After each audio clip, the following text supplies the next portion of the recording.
is our welcoming party. I've had enough of their hospitality.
How many of them are there?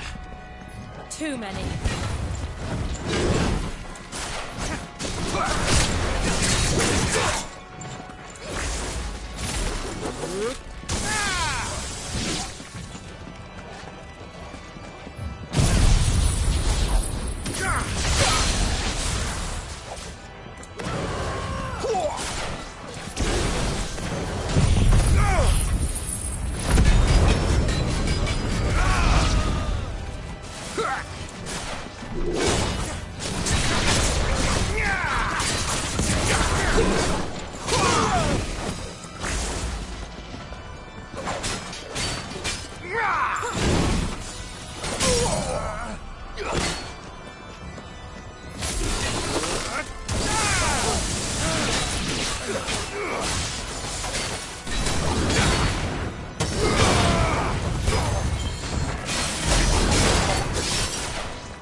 Clive, there's something I need you to know.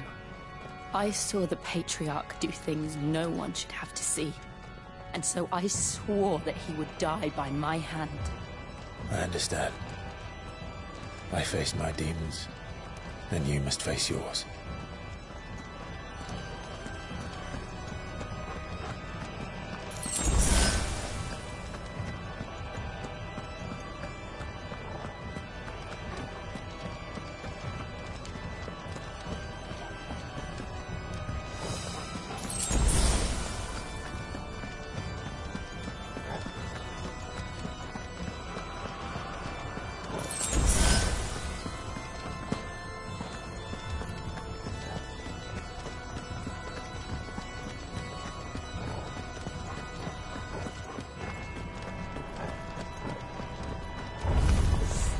We're nearly there.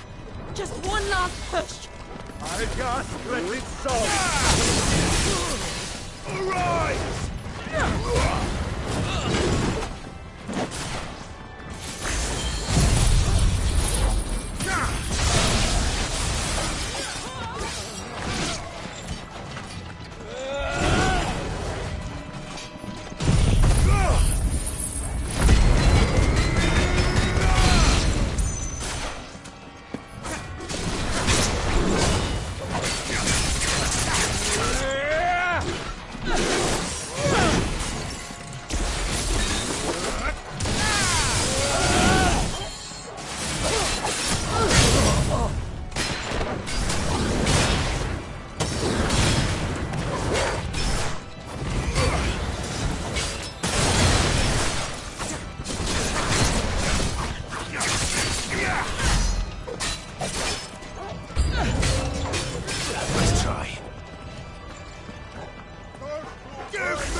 Shiva's dominant. Come to beg forgiveness for your failure. For years, I followed your orders. Fought your wars. All to protect the children you took. Just as you took me. And what did you do in return?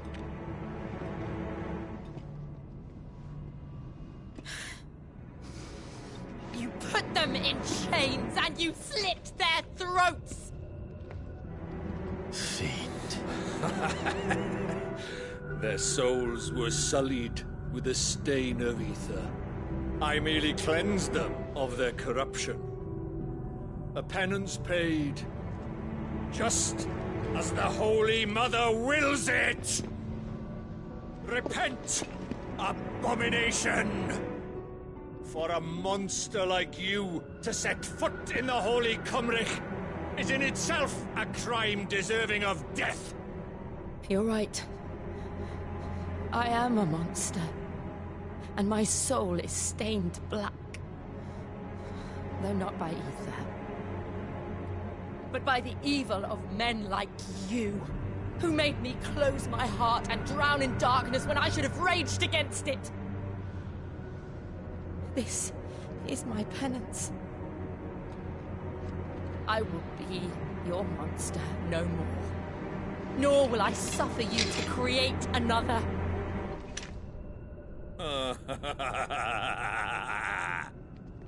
Does the beast bare its teeth at its master?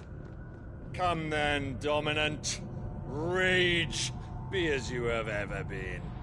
A monster! And what are you, Imran? I was forced to kill. You do it by choice. But never again. I bowed to you once. Now it is you who shall bow to me!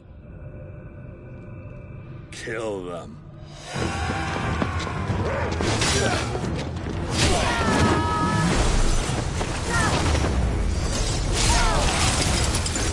Now! Right!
Why can't I do it?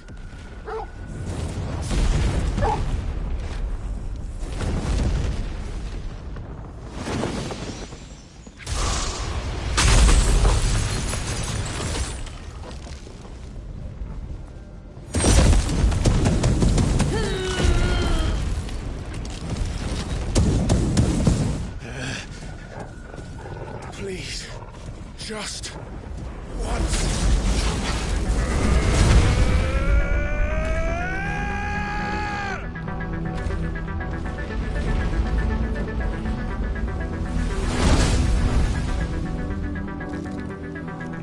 She won't be able to hold that lava back forever. We better make this quick.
All right. I won't take long. Thanks, boy.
Jill!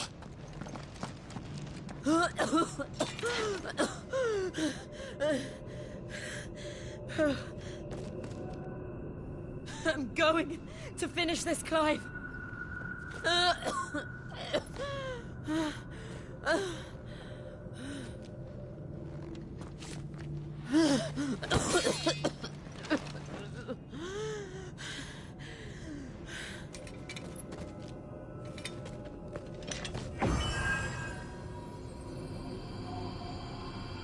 Here.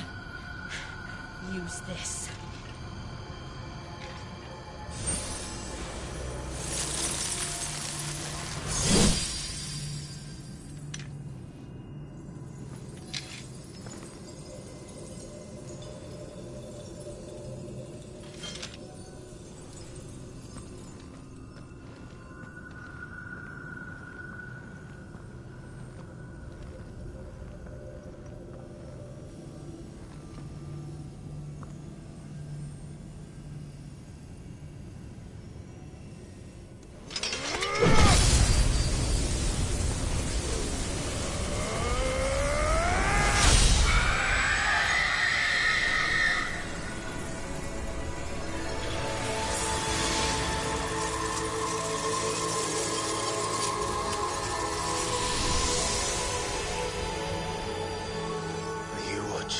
Sid.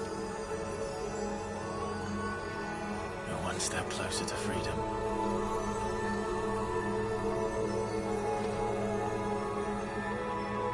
The crystal. What did you do to it? Oh. We destroyed it. What? But... Monster! Monster! Do you have any idea what you have done? I do, Father. I have killed the monster and become an outlaw. May the blessing of the crystals go with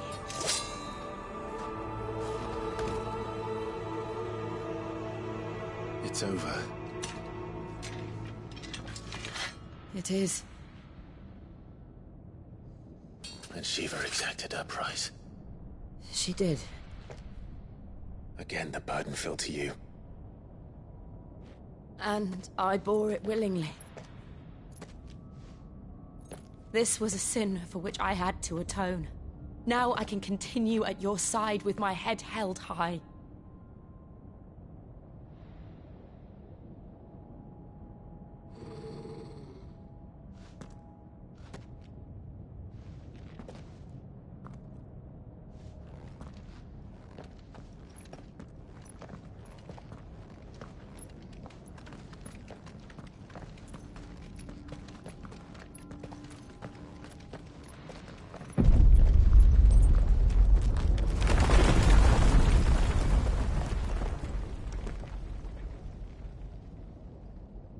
Clive, look.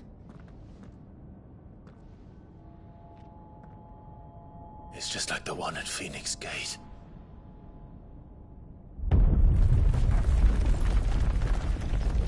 Damn it. We need to leave. Agreed.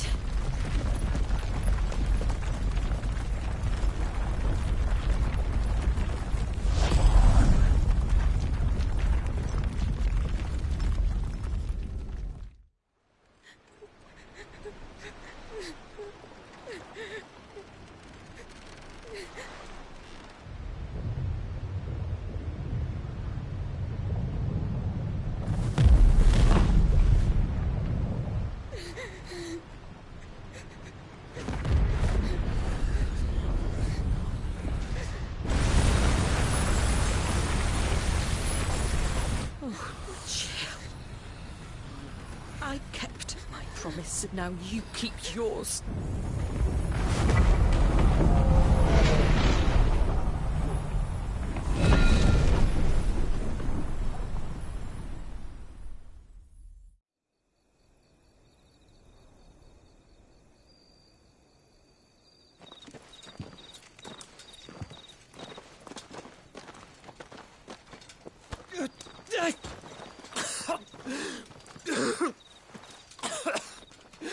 This way, Your Grace.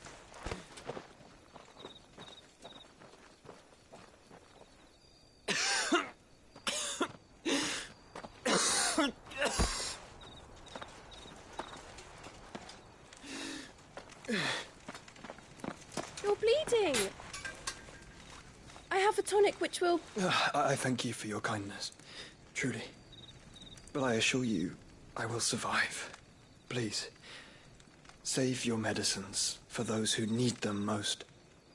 Oh, well, if you're sure...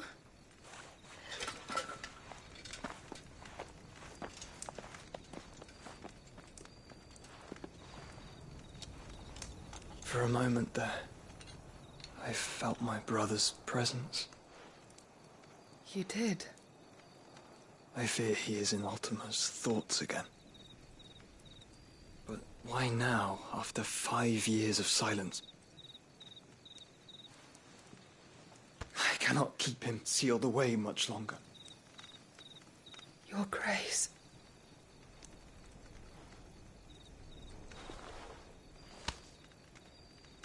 No, do not dirty your hands.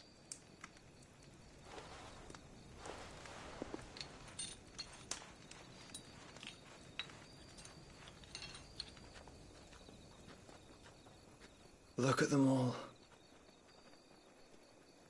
Like a river flowing to the sea. Or moths to a flame, perhaps. The crystalline dominion their light in the darkness.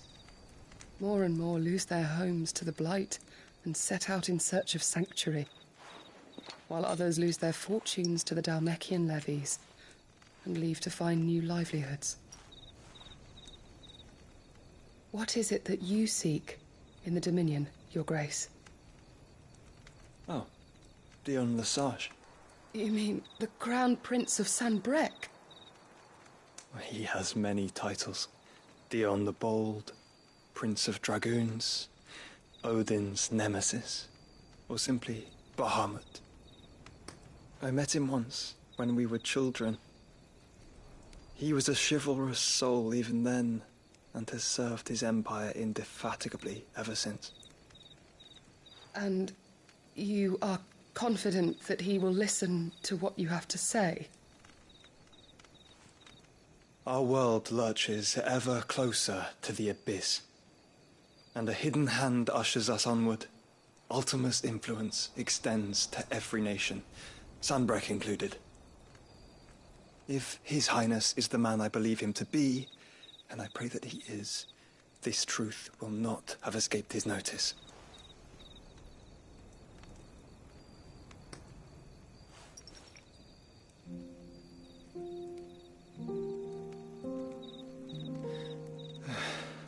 As the mother crystals fall, the eternal flame wavers, and the azure sky begins to bruise.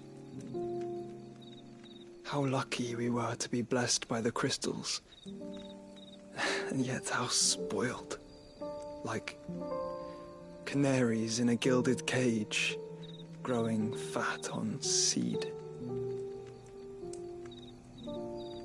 But now, the bars are closing in, and we must take flight.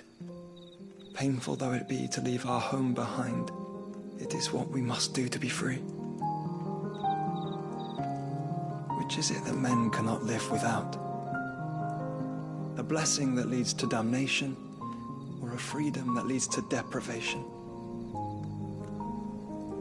I do not yet know the answer to that question. Do you, Clive? Your Grace, let us find a place to rest a while. We can return by the Dhalmekian trail once you have recovered your strength. I realize your duty is pressing, but if your health should fail...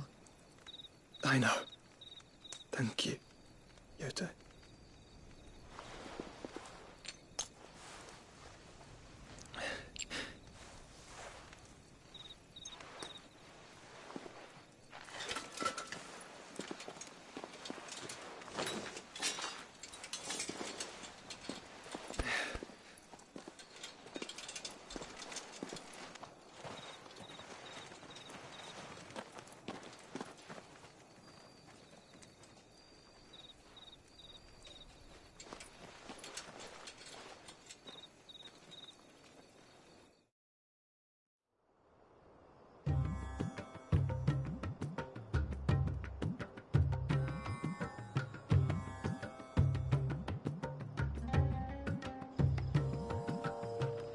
army's attempt to breach the Empire's defenses and gain the Isles of Ark has failed yet again. Only because your fleet has proved as impotent as a eunuch on laying night.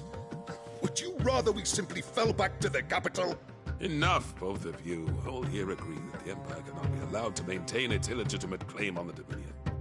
However, our casualties mount with each passing day.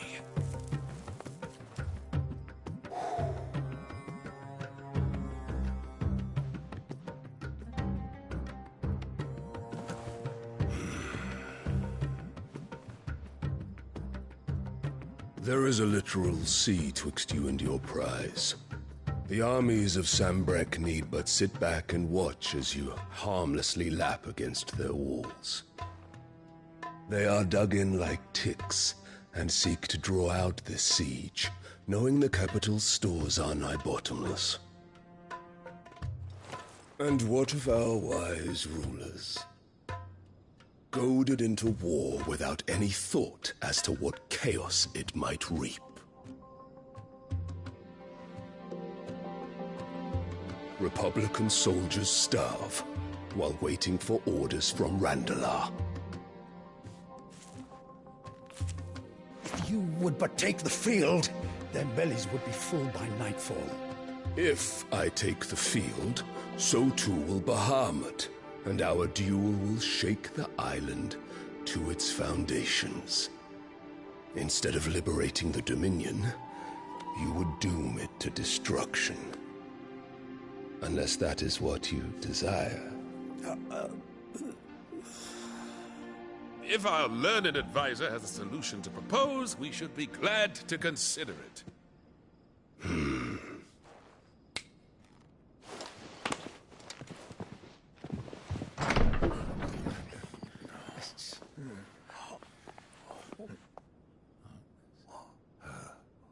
Is that the Emperor's?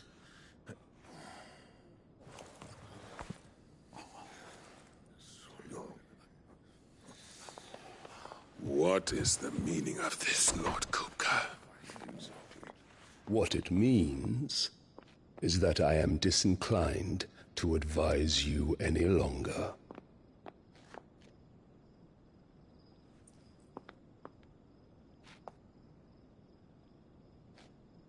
Ah, the looks on their faces when you walked through those doors. A perfect picture of stupefaction. They could not believe their eyes. Though I confess, I had my own doubts whether or not you would accept my invitation.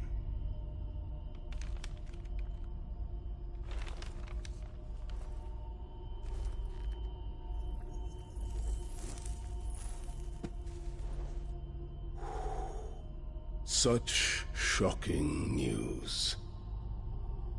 Sid isn't a son of a whore. He's the son of an empress. Your own dear Clive. Absurd. Who fed you these lies? I have never spent a moment among criminals, save at the gallows. I came here with my son, not to entertain your baseless accusations, but to put an end to the senseless hostilities between our nations. Very well. You need only agree to the terms I set out. Sid took the life of someone dear to me, a woman by the name of Benedicta.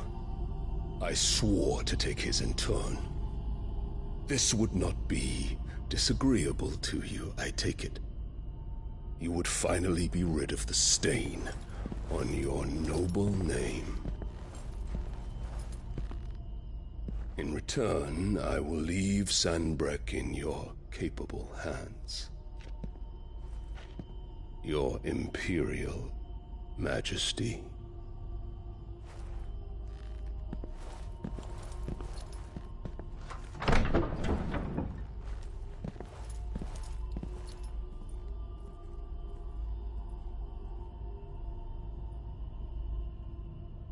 And all for the love of a common whore.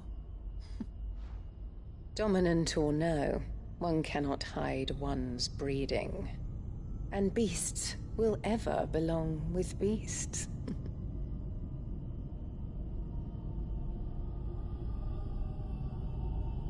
There are greater things in store for you, my darling Olivier. Soon enough, you shall be the crown prince of Sambrec. And when your father goes to meet Great Grieger, you shall be emperor of all you survey. The old order shall come tumbling down, and you will rebuild the world in your glorious image.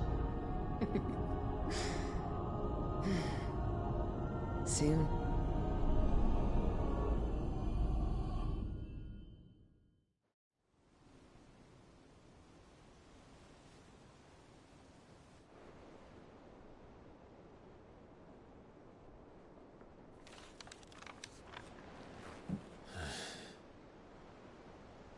She's been in there for hours.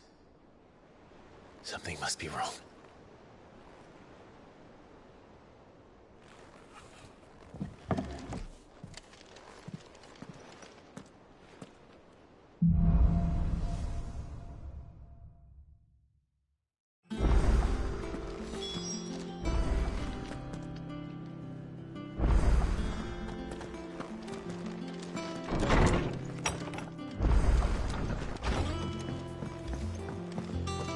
Is it true what I'm hearing, Cid? You cracked another crystal?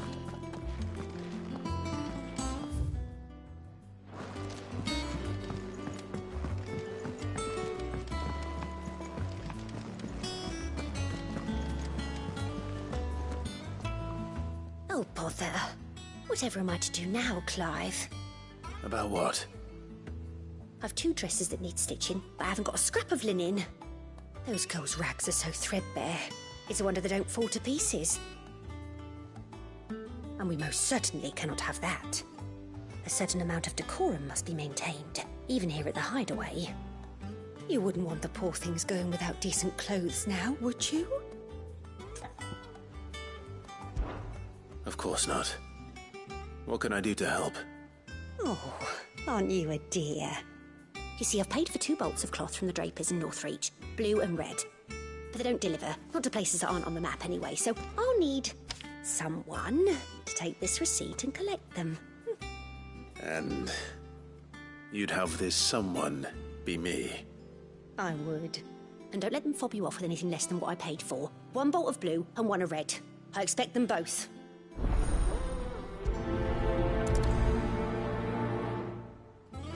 They said they'd give us new clothes.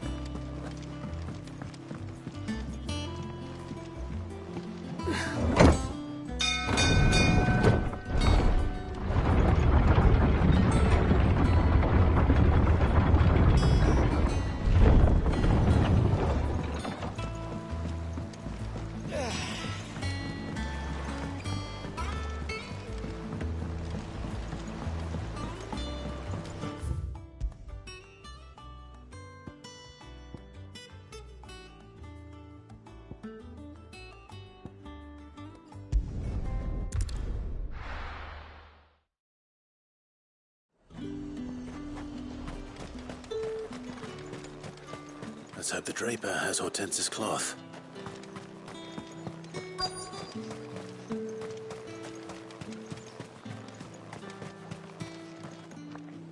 Might I interest you in some swansdown? Perhaps some seersucker or herringbone? Just some linen. 2 bolts. Already paid for in full.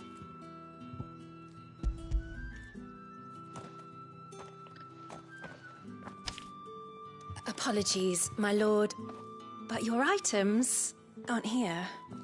They were due to arrive on a caravan from Bocklad, but there's been little traffic on the road these past few days. My mother thinks it might be bandits, but she always thinks it's bandits. It usually is. So I assume the caravan will be coming from the south? Yes, hopefully carrying all manner of spice and sundries. Wait, you aren't thinking of... Going to find it. That's exactly what I'm thinking. Oh. Well then, be safe.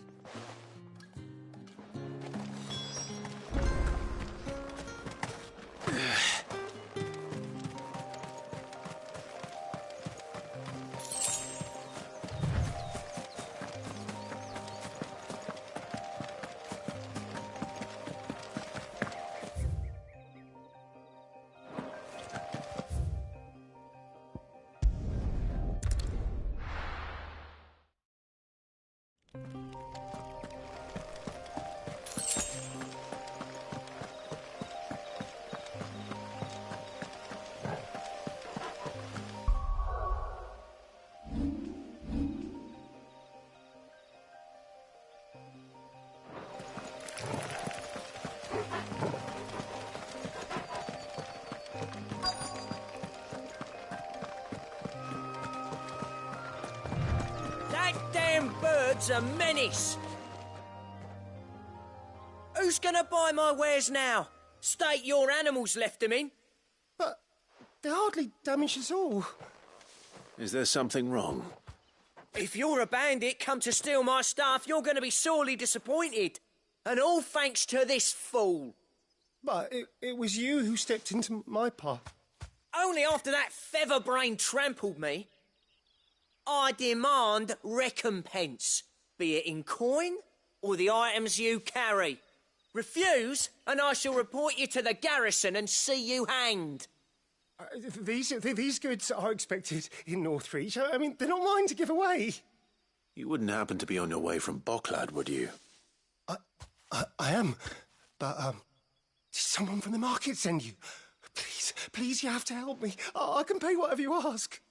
So the fool has protection. And coin, too. Sorry, friend, but we'll be the ones taking it. Oi! Killer! It's time to collect! I told you not to call me that. And we'd have already collected if you hadn't insisted we'd put on this little act. Bandits! As I told one of your customers, it usually is. Let's get this over with. I'll deal with the bird lover. You take the handsome one, killer. Stop calling me that.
All right. You made your point. Killer my arse. Did he hurt you? No, thankfully. He seemed intent on letting the bandit do his dirty work for him, and he would have succeeded had the great lender not sent you. My shipment is safe, and my livelihood with it. You must allow me to reward you. We can speak of that once you're safe in Northreach. I'll accompany you there.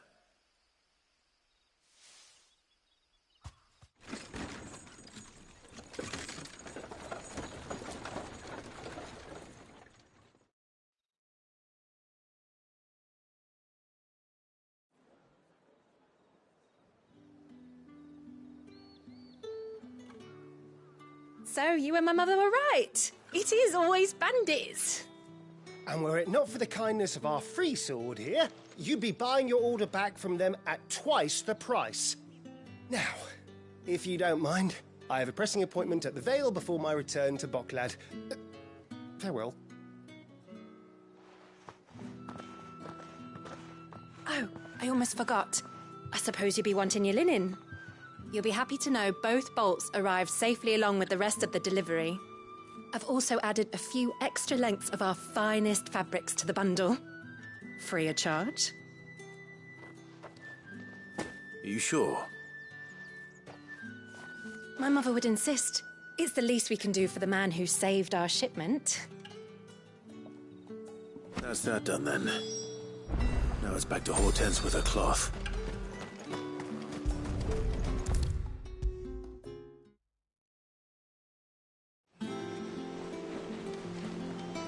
Clive, sorry again for sending you all that way. But you did get my order, didn't you? Don't worry. I have it. I believe this will more than satisfy your needs.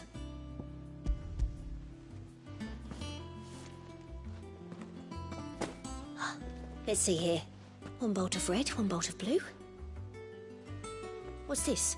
I don't recall ordering any silk or velvet or... Is this gold work? Krieger's ghost. If that devilit of a draper expects me to pay for these... You needn't worry on that score, Hortense. They were a gift. For services rendered. I can always return them if you like. Oh no, oh, there's no need to be hasty now, Clive. I'm sure I can put all three to good use. Speaking of which one's most to your liking? I don't know.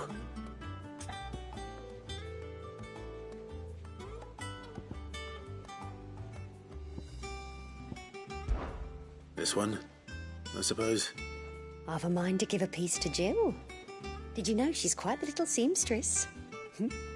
I know needlecraft was amongst her lessons at the castle. Her lessons? Oh, that's right. The two of you were raised together in Rosalith, weren't you? Not quite together, but... When my father put down the uprising in the Northern Territories, Jill was taken as a ward to ensure that her father, the Silvermane, would keep the peace. She's an honest-to-goodness princess then, isn't she? I could tell, you know. Some people just have that air about them. Not many round here, mind. I'd offered to sew her something that might better suit her station. But she'd most likely turn me down, as she always does. Tell me not to waste the fabric when it's better used on the children. Don't take it the wrong way. She certainly seems to be attached to the last outfit you made her. Oh, sometimes I think she never takes it off. Or perhaps she'll make something for herself with your gift. Either way, I'm sure she won't turn it down. We'll see, I suppose.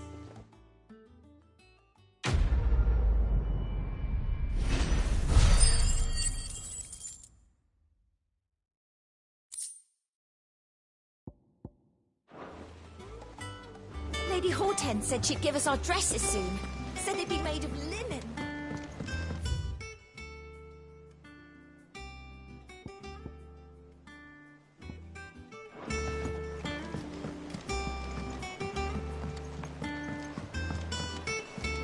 One day, I want to sail all the way to the shore. Is it true what I'm hearing, Sid? You cracked another crystal?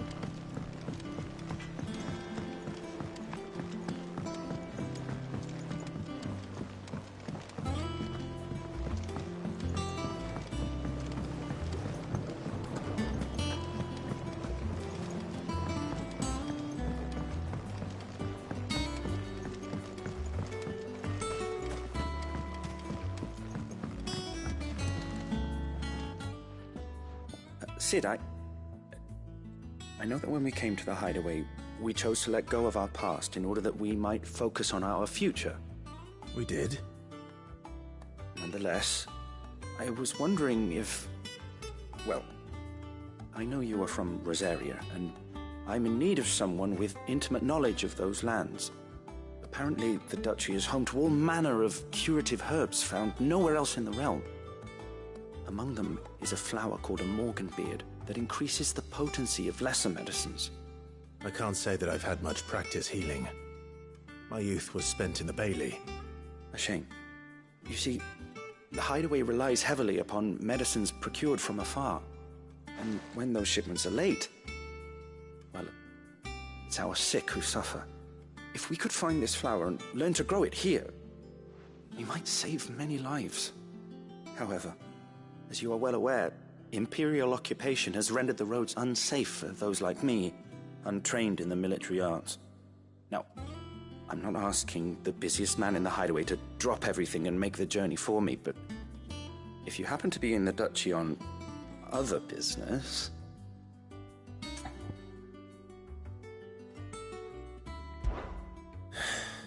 Tell me of these Morganbeards, then.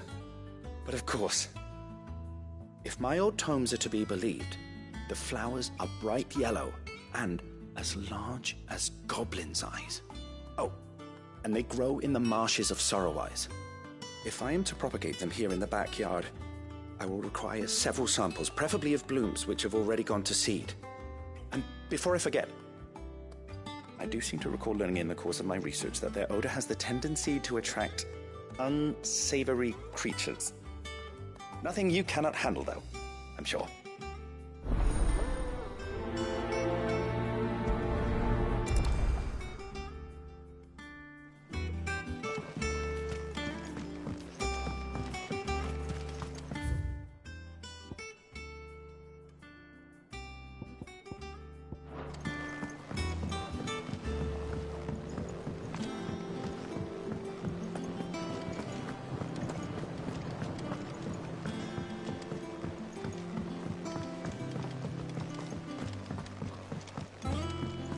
Let us know if you find any rotten planks. I'll see about replacing them.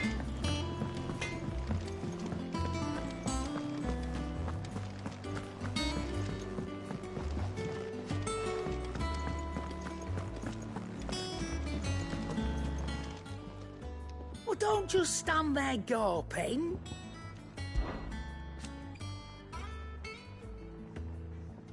From what I hear,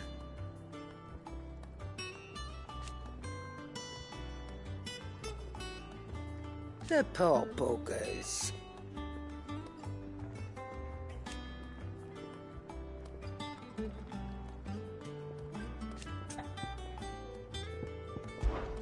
Coin purse weighing you down?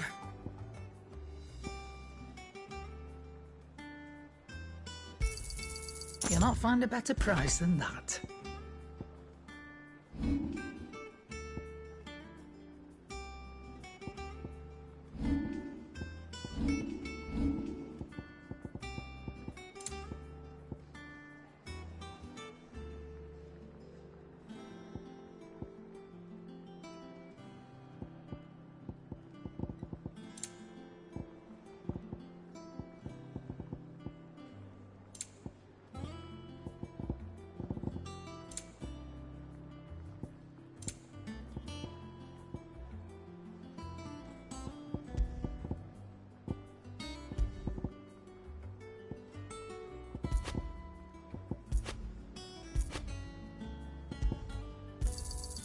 You're rubbing me blind, you know. You'll not find a better price than that. It'd better all be here. Is that all?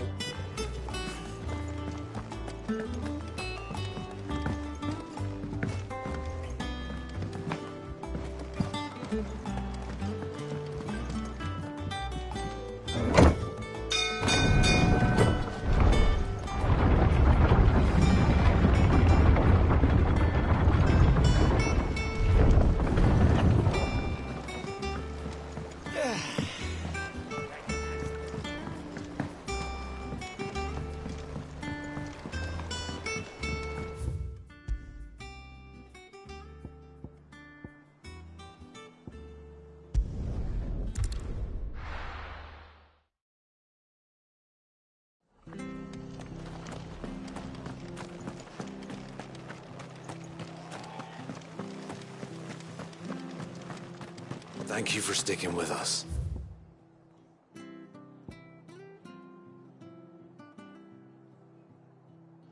Those of us who are still here. Can't exactly leave old Martha in the leather chapter. It'll take ages to tidy all this stuff up.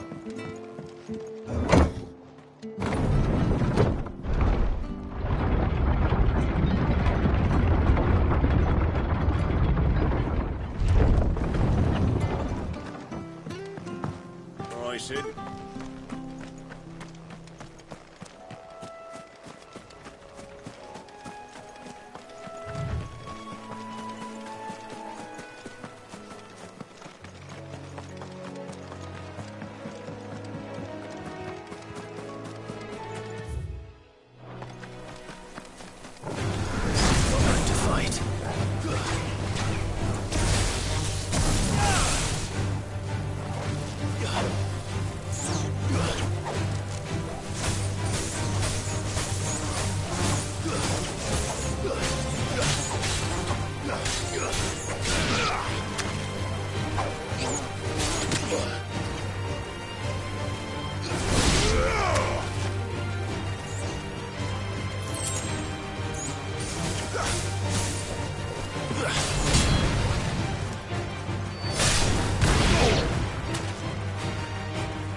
Marshes near the Abbey are certainly damp.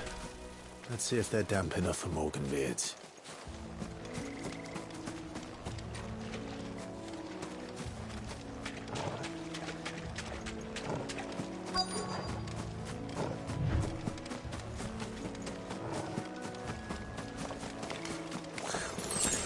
Size of a goblin's eye. Not this goblin. He certainly wasn't wrong about them being attracted to the flowers, though.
Bright yellow.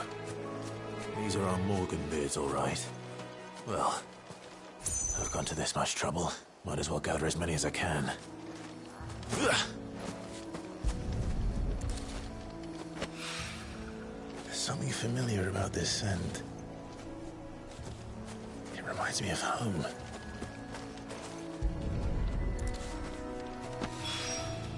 Hopefully this will be enough. I've had my fill of goblins.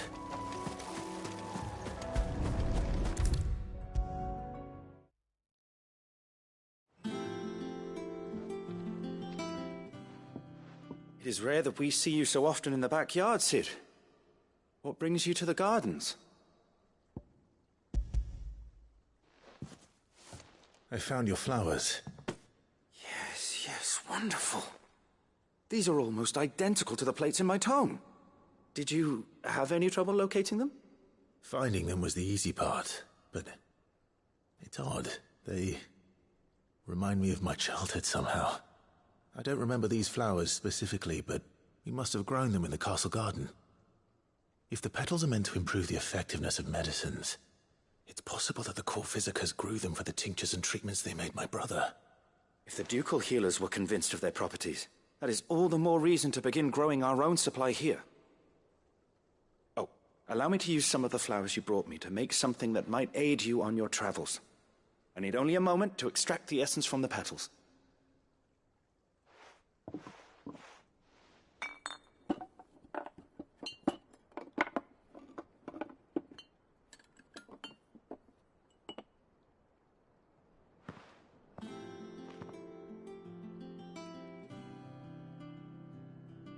And here we are. A phial of pure Morganbeard extract. A single drop added to any one of your restoratives will increase its potency. At least I hope it will.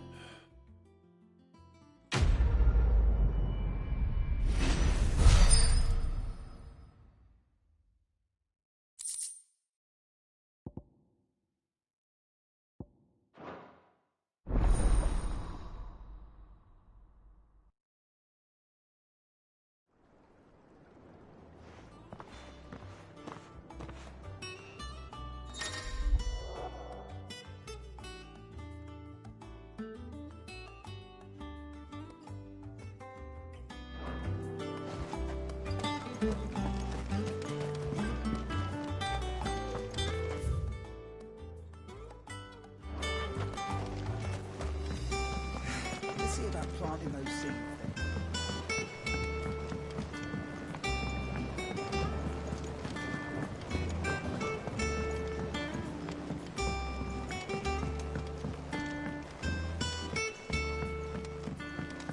Let us know if you find any rotten planks.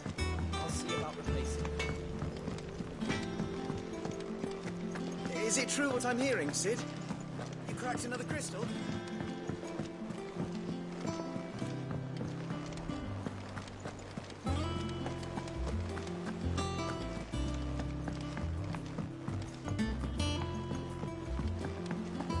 Our man in Dalamil mentioned that Kupka's guard hadn't been seen there. The calm before the storm. How are you doing? Quick look. Think you can help?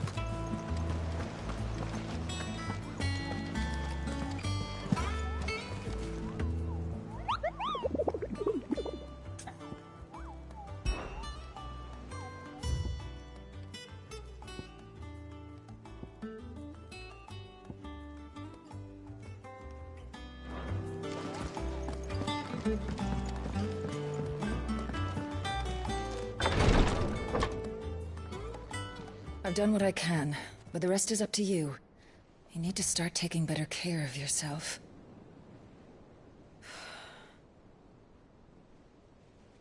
Understood. And thank you.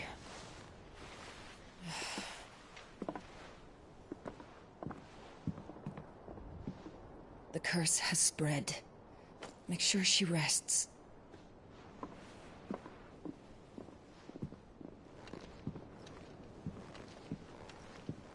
If it hurts, you can tell me, you know.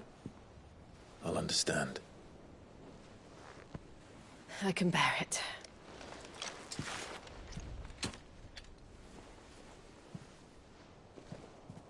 But you shouldn't have to. Not anymore. This isn't just your struggle, Clive. It's ours.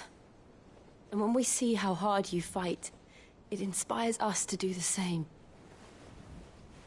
Or would you rather we left you to save the world all on your own? No. That's not... Ignore me.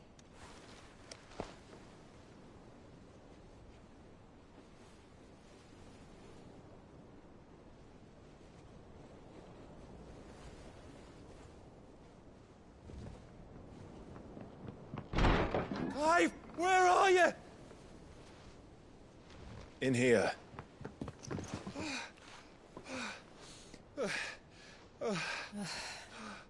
What's wrong? Rosaria's under attack. What?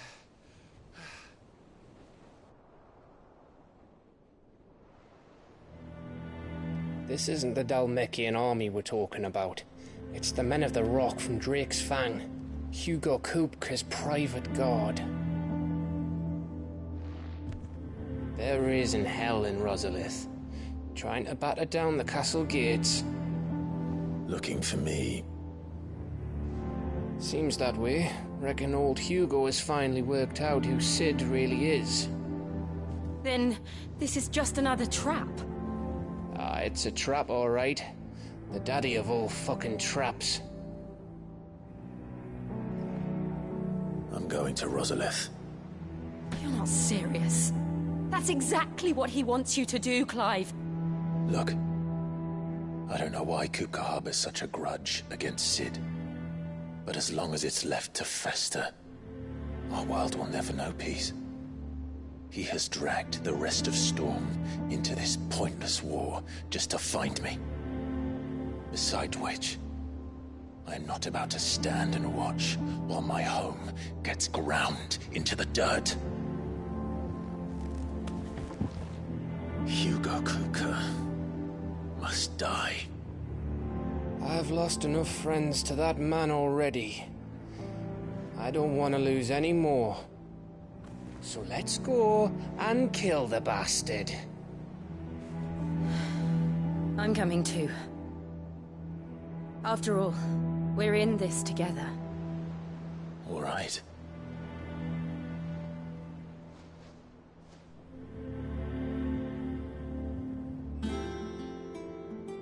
I should probably speak to Otto before leaving. We need to know what we're getting ourselves into.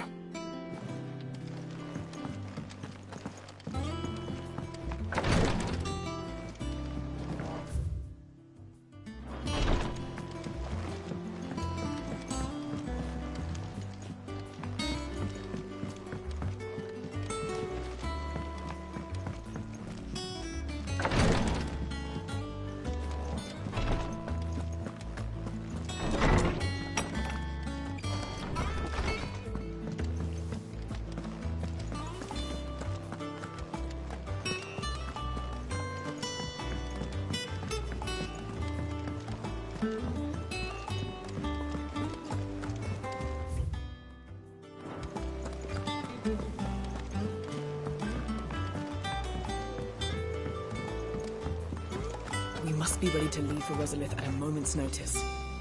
Gov gave you the news, then? We're leaving for Rosalith. But not before I know exactly what's going on. What have we heard? All sorts. Nobody was expecting the Delmex to open up a new front against the Empire, least of all our friends in the provinces. Reports have been rolling in from all over the place, with Gnome 2 saying the same thing. I've been passing them on to Vivian, in the hope she can make sense of them. If you're set on going, you'll want to talk to her. Understood.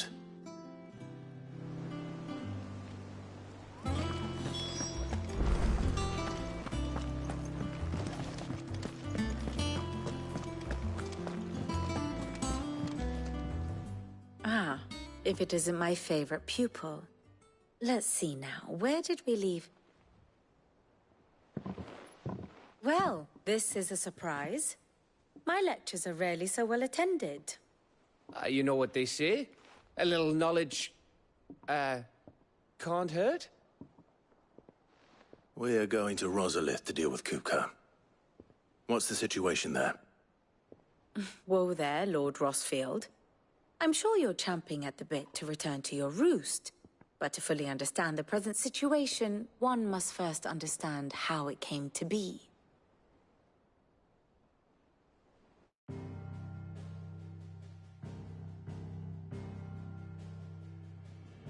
Let us begin with the story of Hugo Kupka, or the permanent economic advisor to the Dalmekian government, to give him his formal title.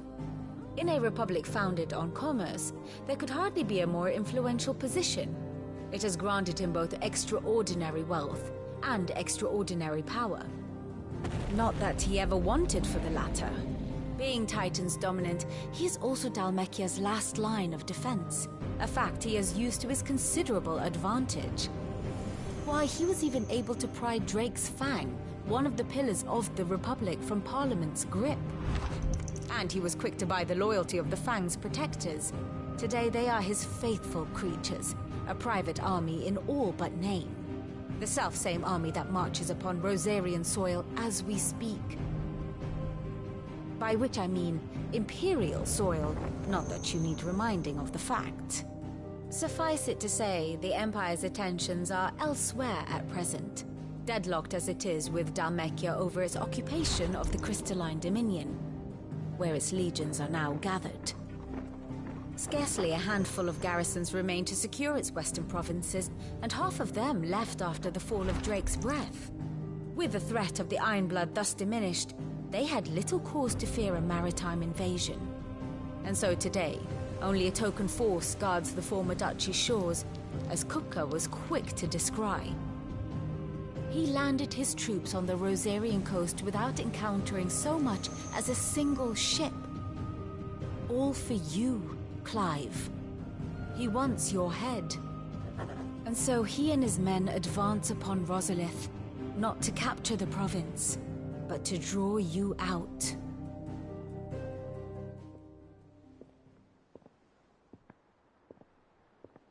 You said Kupka's forces sailed up the coast. What of Port Isolde, then? Is the city safe? Quite, according to the Guardians of the Flame. The Dhalmekian fleet floated by without incident. But not without remark. When they learned Kupka's forces were making for Rosalith, our friends were quick to begin arranging the exodus of her citizens. And so the stage will soon be set for your heroic homecoming. Alas, it will be a more trying task to enter the capital than it was to leave it. Hugo's men hold Buet Bridge, despite the Imperials' repeated attempts to wrest it back from their grasp. And they were careful not to repeat the Empire's mistake in neglecting their coastal defenses. The seas around Rosalith are firmly under Dhalmekian control.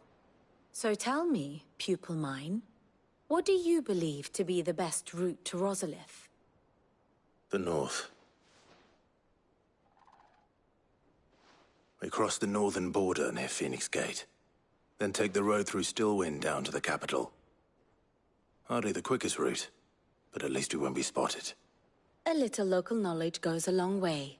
And so must you. We'd best get a move on then. Oh, will you be going too? Aye. I've been waiting a long time to give that fucker a taste of his own medicine. I would have missed this for the world. All right. We should be on our way. Lead on.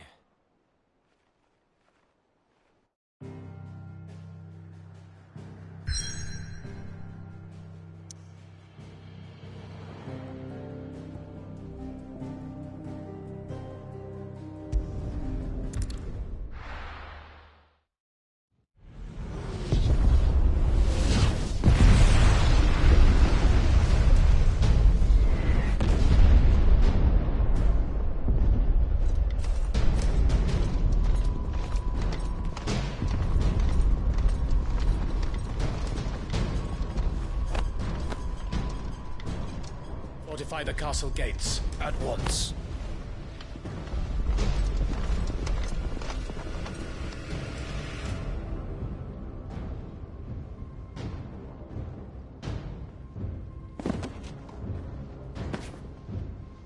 Hugo and his men have been busy. They've already breached the castle's outer wall. The Imperials are holding the ground for now, but it's only a matter of time before the keep falls. Those fuckers really went to town on this place. Almost like they want to wipe it off the map. Just a means to an end.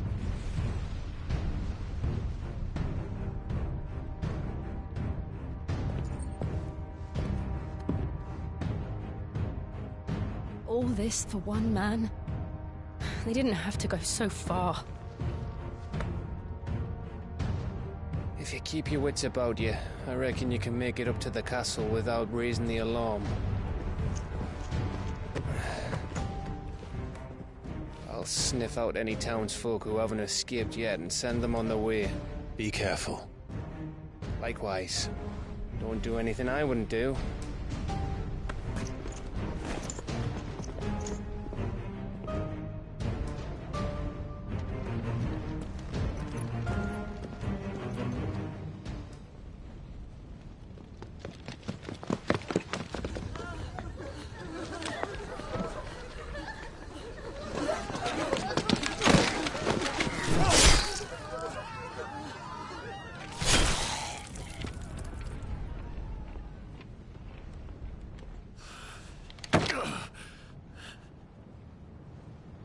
I thought I was ready for this.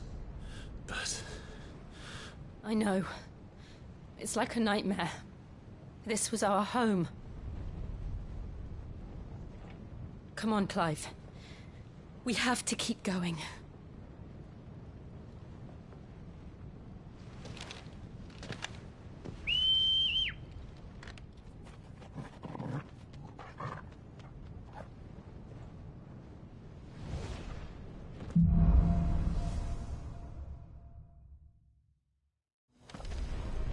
This isn't an invasion. It's a massacre. He'll stop at nothing, Clive. Nothing.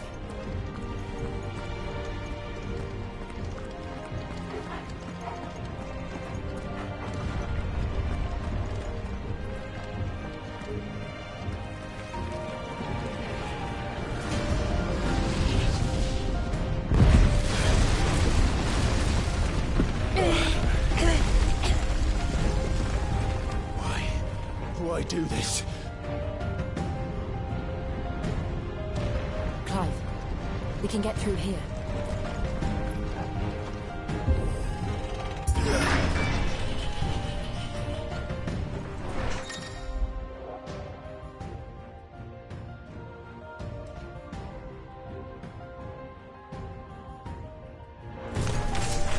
Murderers! There's only one fitting punishment. Waken with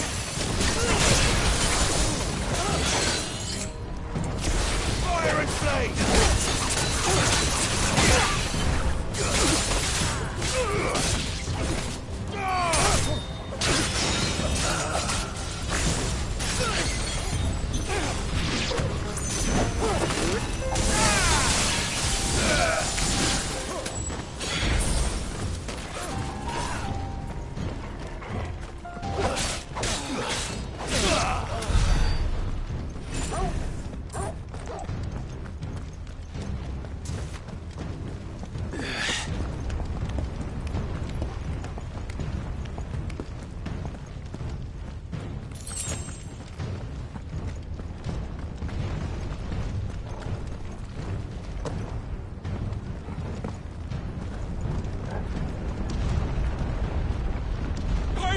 I yield!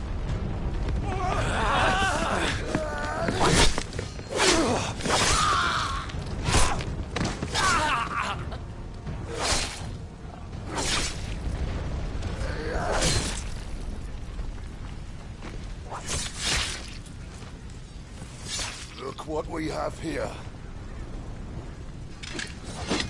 Gentlemen!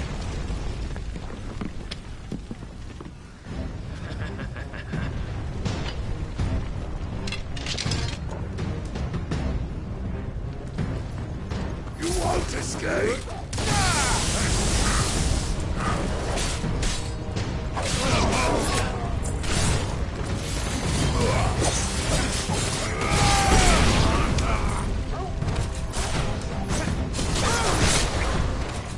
Stay down!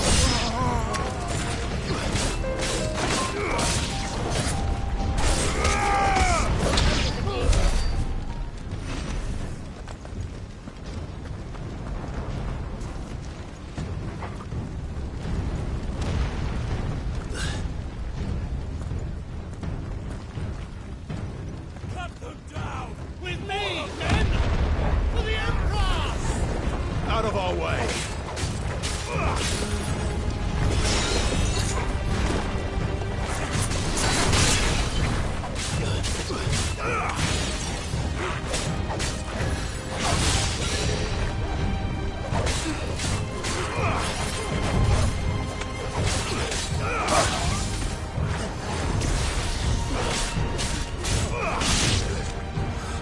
Stay down!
Take him! Too slow.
Get out of my city, or die!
Set her loose!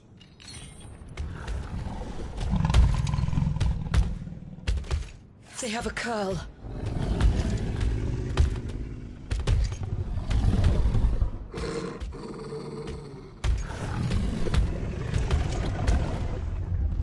Attack! Ready? What do you think?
Building up to something. We need to stop it. Whatever it takes.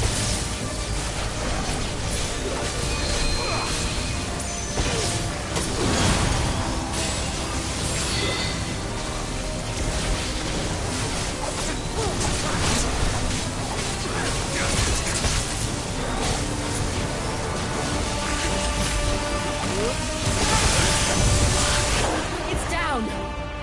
Then let's make this count.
Jill!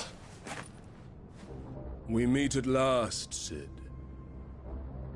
Or should I say, Lord Rosfield? I've been looking for you for a very long time. Let her go, Kupka. I'm so glad you accepted my invitation. I went to some trouble with the decorations. Do you like what I've done with the place? Bastard! Such a pity your predecessor couldn't join us. But I am sure you will prove compelling company.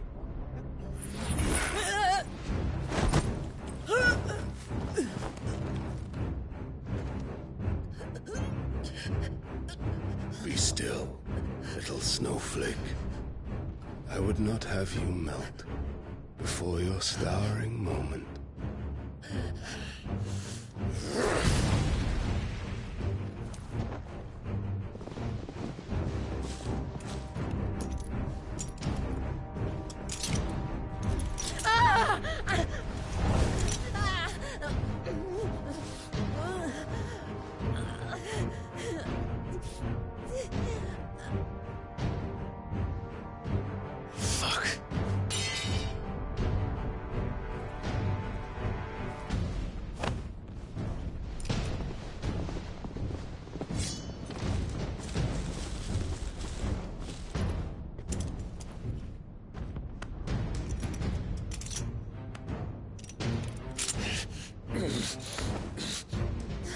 Now, on to the festivities.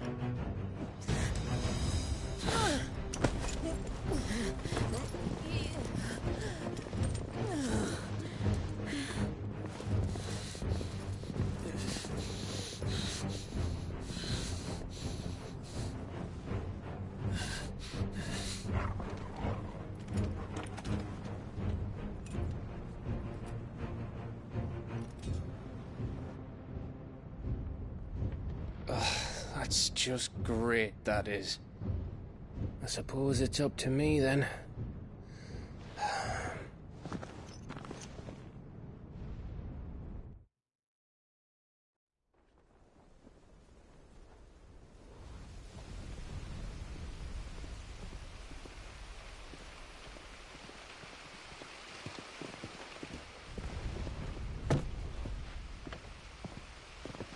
Headsman!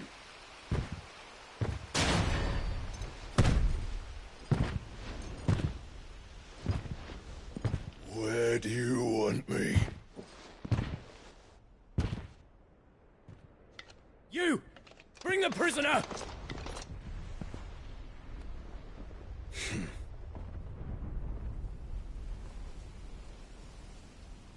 Yeah, it's no more than she deserves for getting into bed with an outlaw. We should get into mine. Lord Kupka commands your presence. You're to bear witness to the girl's execution. Such a waste.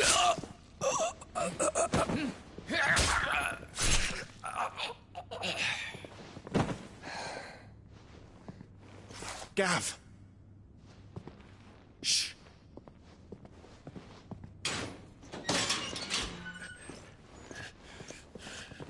Crystal fetters are a bastard to open, just so you know. Don't worry, I'll have them off before you can blink. Where's Jill? In the courtyard. Shit.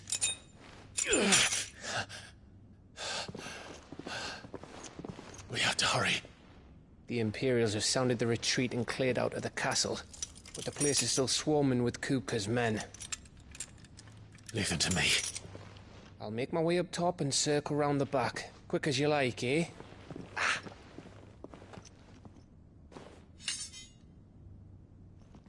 Nearly forgot.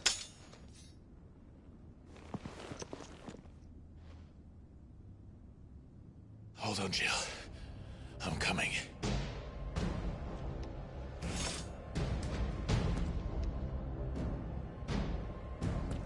I have to get to the courtyard.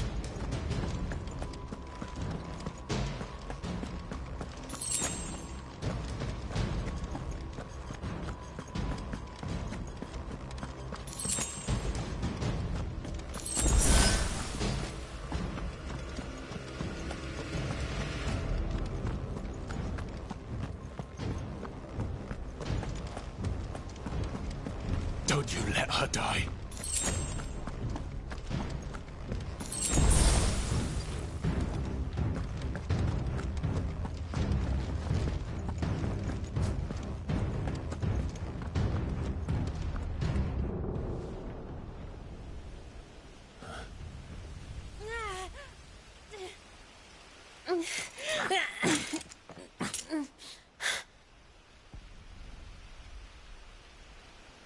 I hope you've got a plan, Clive, because we are fucked if you don't.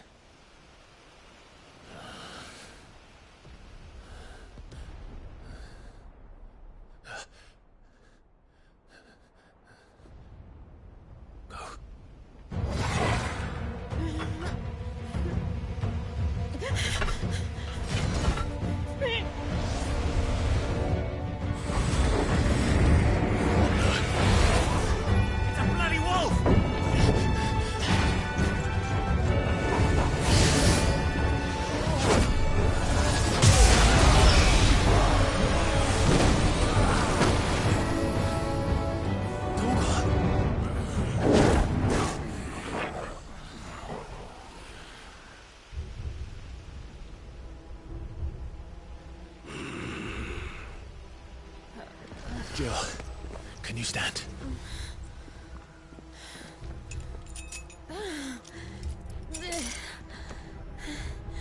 Come, Lord Rosfield. Don't tell me you tire of my entertainment. Enough! Yes. Perhaps it is time we served the main repast. I trust you are hungry! Need this? Much obliged. Stay close. We're getting out of here. And Toggle, thank you.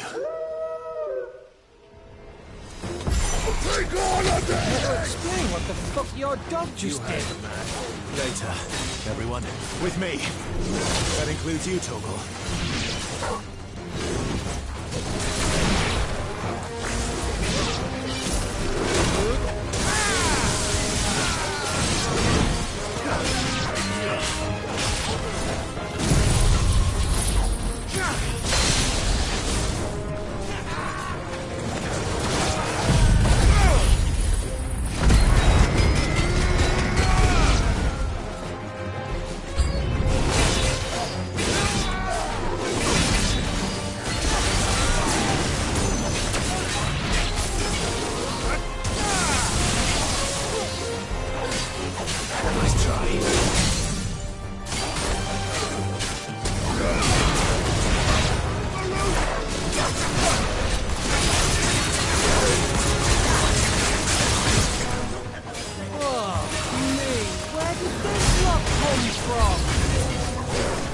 Can you still fight?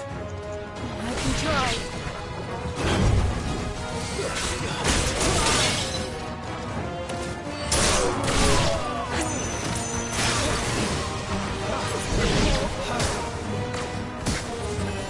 There's a good boy.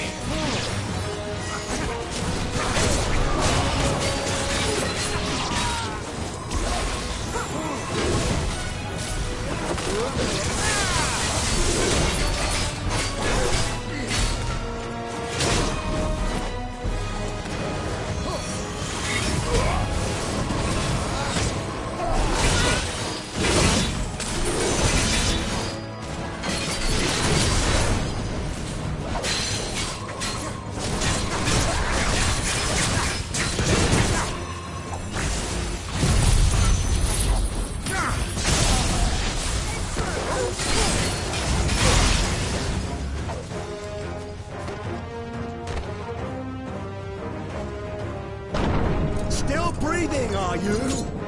Excellent. Then Lord Kupka's rewards will be ours. I thought bad news always came in threes. Let them come.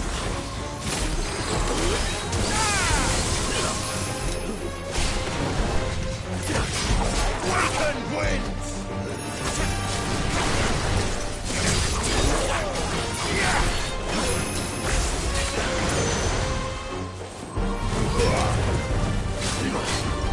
Nice try.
It's over.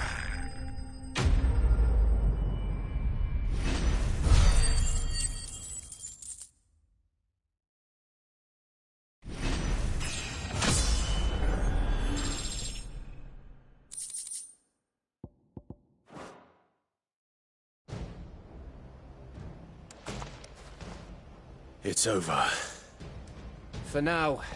But I bet that wasn't the last of them.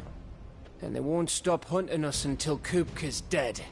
So you get in there and finish the job, eh? Go on. If they come again, we'll hold them back. All right. But be careful.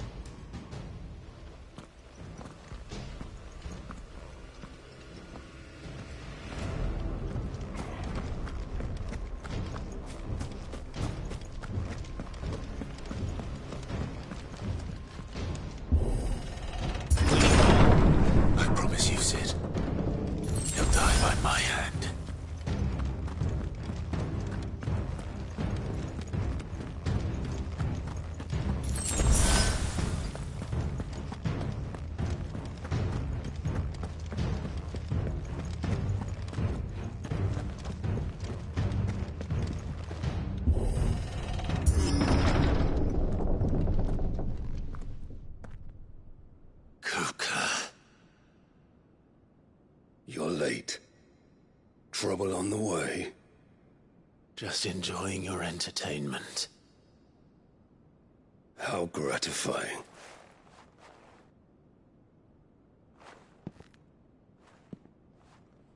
Have you come to defend your father's throne, Lord Rosfield? The Grand Duchy of Rosaria. A realm without a ruler, an army, even a people. A veritable kingdom of dust.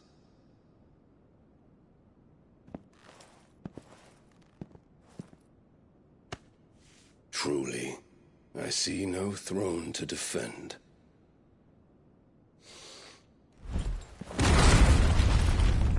No!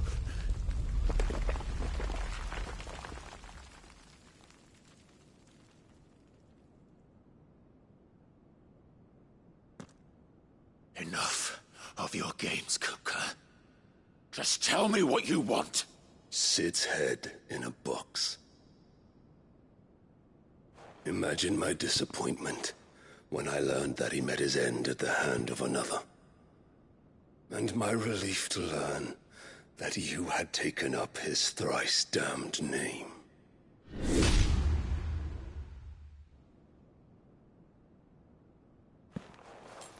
Your master slew Benedicta Harmon and defiled her body.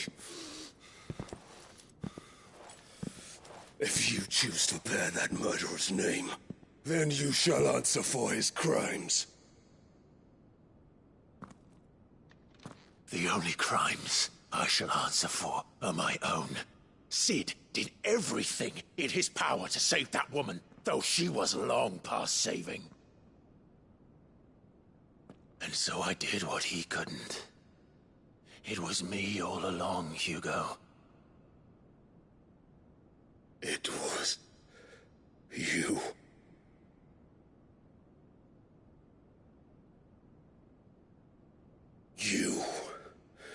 You killed her. I did.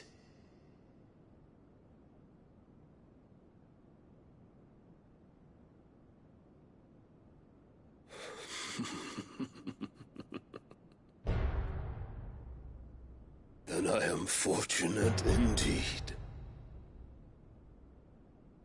I had thought the most I could wish for was to take the life of one he loved, just as he did to me.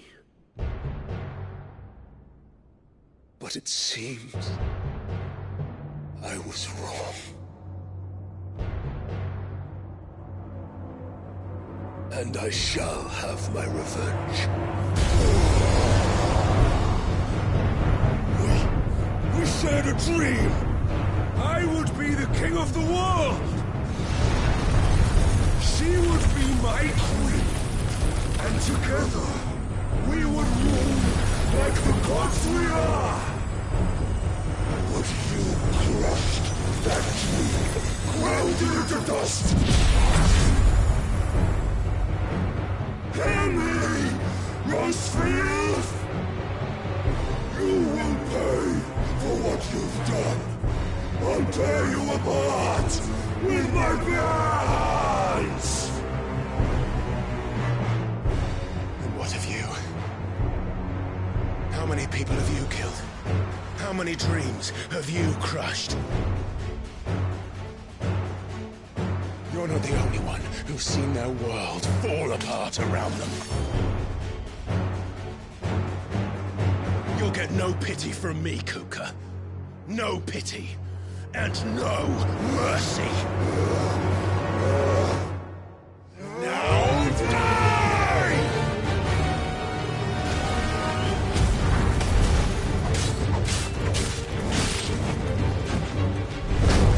It's time to land.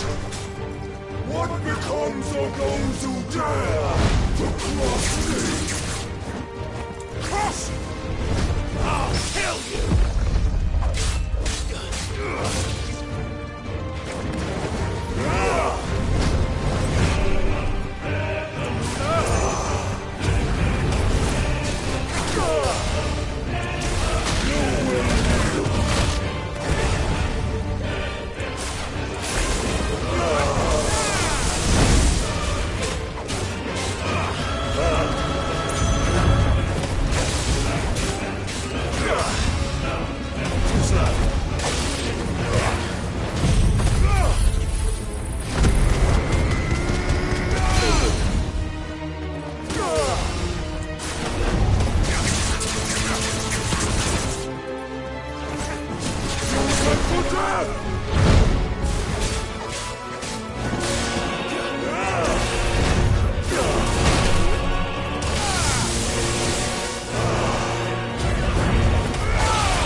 By my hand, Rosefield. My hatred for you is unending, unyielding. Let this palace be your grave! What? Oh, shit.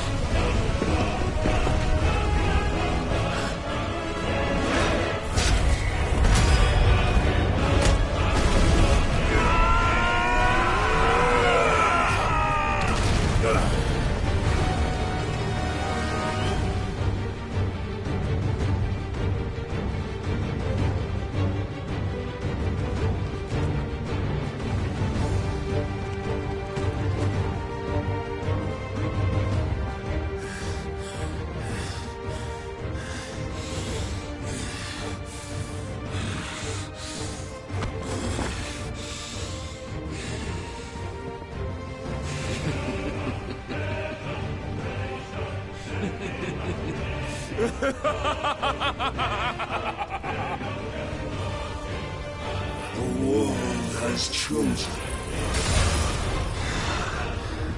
I am in my element. There's no escape. The earth will always be my domain.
trustworthy and power!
There. You mustn't get yourself worked up. Wait! Another time, Mythos.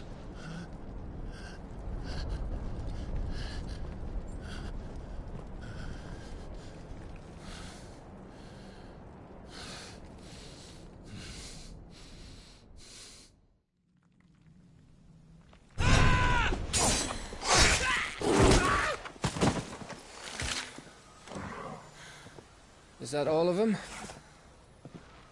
I think so. Well, load of scum. Who the fuck invited them? Not that that's the biggest surprise we've had today. Where did you learn to do that, Torgal? Not telling, eh? Suit yourself. Gav, we have to find Clive. Right, sorry.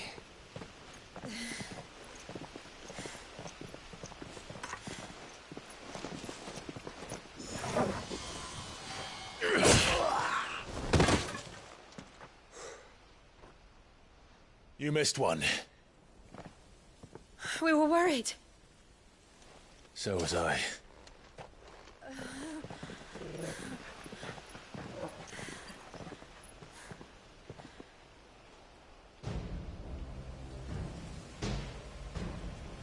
I was so close. If it hadn't been for my gift, I would have finished him. I'm just glad you got out of there alive. When did the Royalists arrive? Right after you went inside. Just when we thought we were shot of Titans, lot. In pile Odins. Not enough of them to worry us, though. No. You didn't see the one who took Kupka away.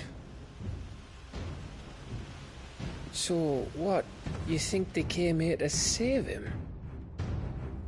Well, I'll be fucked if I know what's going on, but every minute we spend racking our brains, that bastard's getting further away.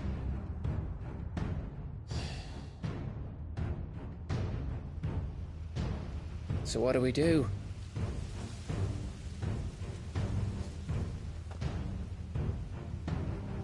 We go back to the hideaway. I'm too tired to think. As are you, by the looks of it. And after what Jill's been through. Let's worry about Kupka later, shall we? Aye. All right. It'll give us a chance to solve the riddle of your magic mud, too. Hey, how you feeling? Ready to go home?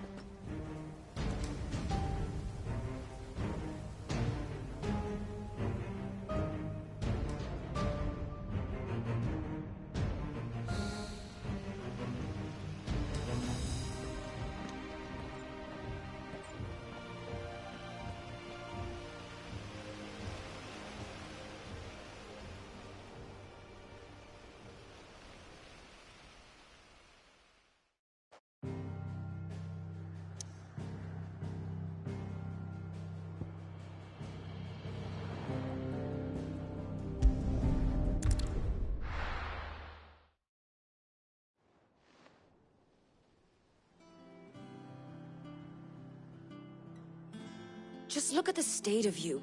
You're more of a wreck than this place. Is this what you call taking better care of yourself? No more excuses, your ladyship. I order you to rest. Fine. I'll rest.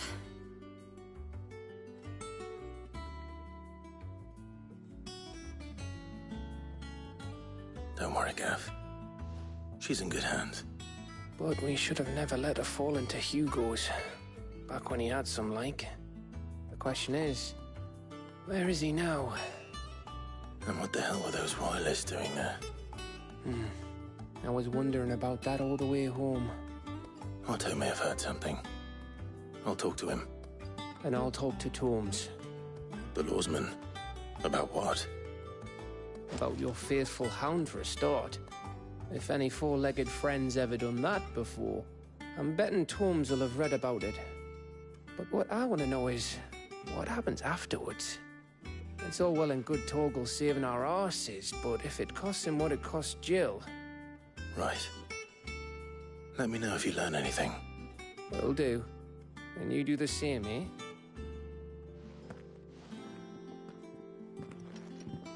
Jill, listen to Taya. I will. Thank you.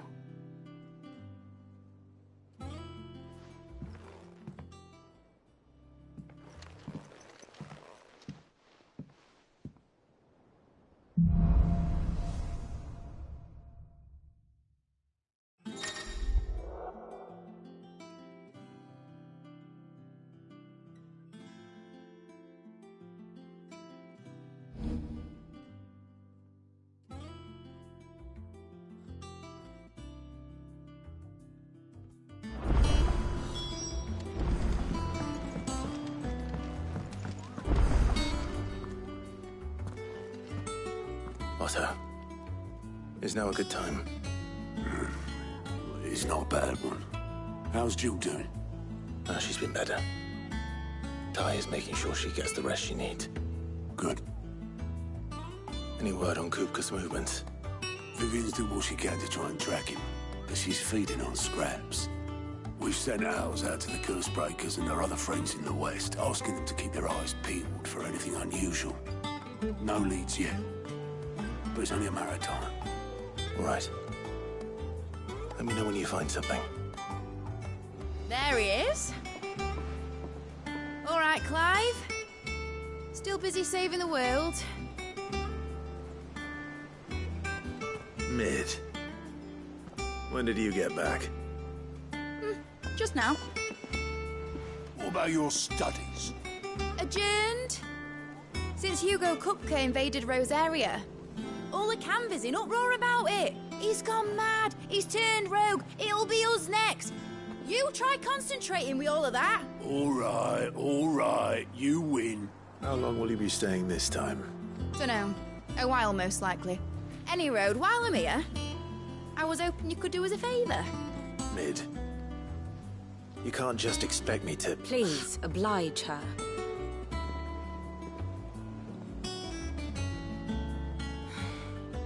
While we are busy tracking down Kupka, you should have a little time to spare. Professor! Now there's a face I haven't seen in a while. Shouldn't you have it buried in a dusty old tome? I did, till a familiar trill pricked my ears. As ever, your exuberance is a breath of fresh air, which successfully scattered the painstakingly assembled fragments of my thoughts. I'll take that as a compliment. Well, Clive, you heard the professor. So, I'll meet you in the storeroom when you're done. Wait, hold on! Breath of fresh air? Bloody tempest, more like.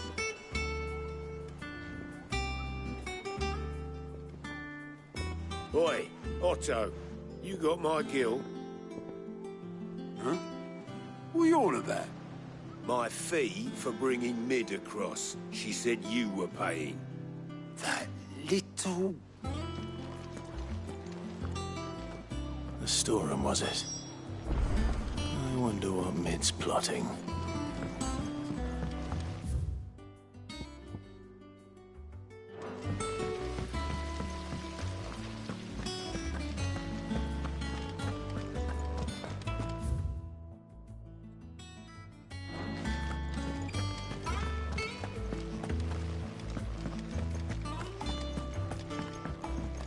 Shouldn't you be getting some rest?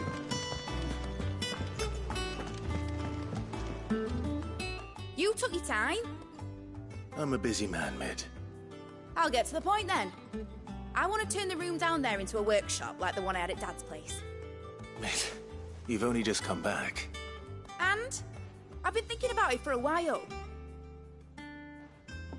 Dad said I had a knack for engineering. Told me everything he knew about it.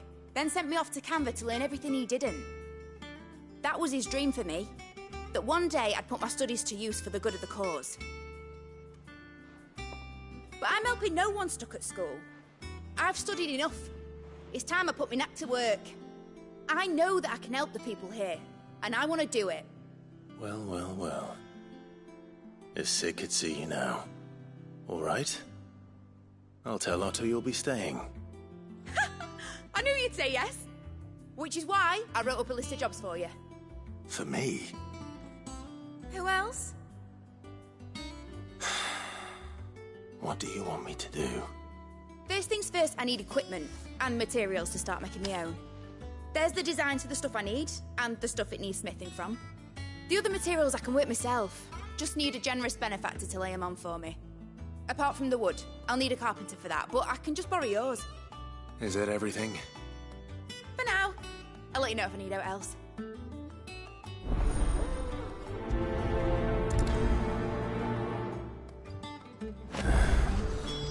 Where to start? Materials and tools. That means Karen and Blackthorn.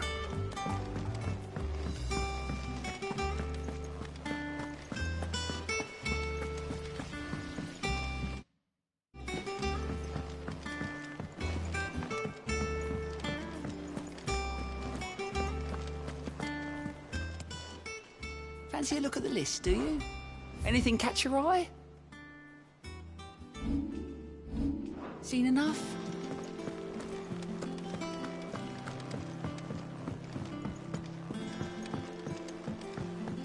The little uns have been up to their old tricks again.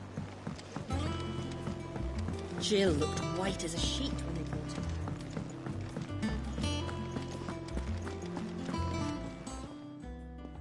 Was wondering where you got to. Mid's back from Canva. Have you seen her? Just now. She's planning to set up a workshop in the stores and ask me to buy her some materials. Here's the list.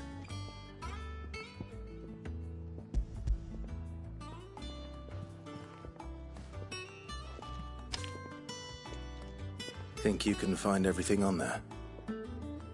This lot.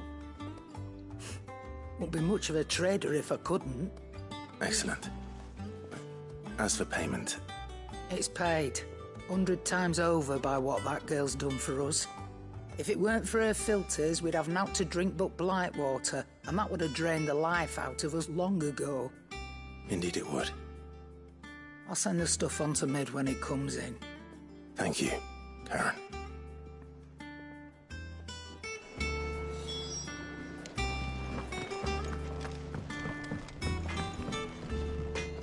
Blackthorn, you busy? What's it look like? I have a commission for you. From Mid. She requires certain tools. Do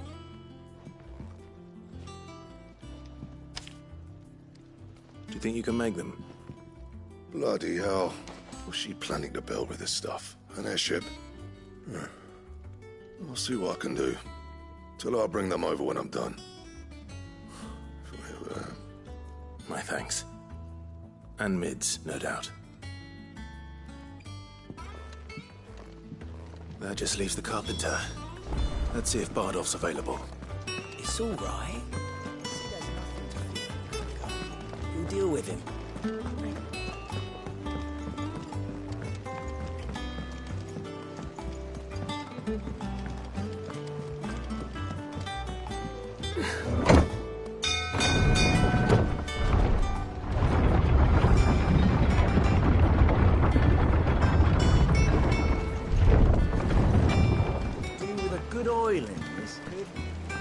Should be enough to keep... How do, Master Sid? Bardolph. Mid's looking to build a workshop in the storeroom, and she needs the aid of a skilled carpenter. So naturally I thought of you. Well, I'd love to help the young miss however I can. But I'm afraid I got my hands full just keeping this place afloat. There's holes need patching, and if I don't patch them, we'll all of us sink into the mere. I'd gladly spare Mid all the time I have, but the sad truth is, I ain't got none. I see. It don't have to be me, though, does it? What about that other fella? You know, the one over at Martha's Rest. Bernard, was it? That's right. And he is a friend of the cause. I'll ask Martha if she can spare him. Thank you, Bardolph. Least I could do.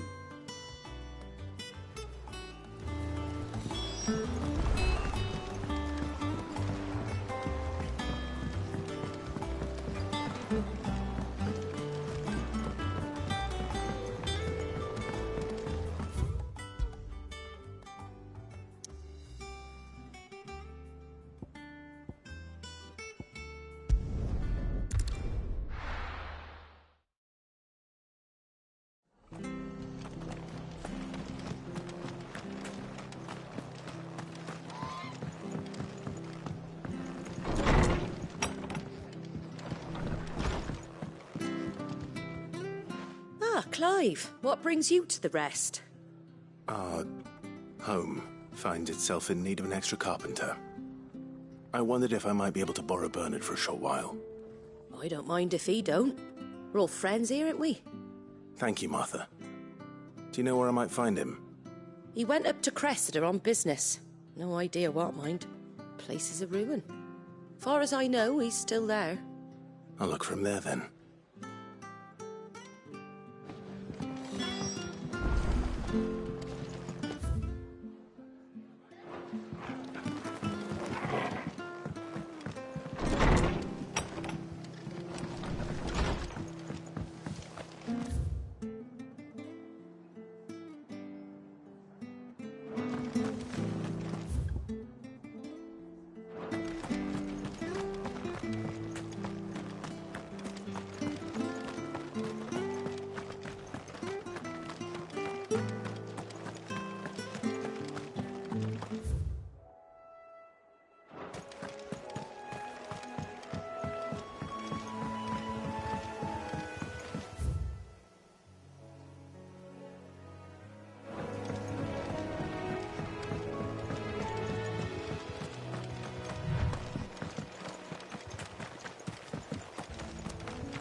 I've the lad who saved my life.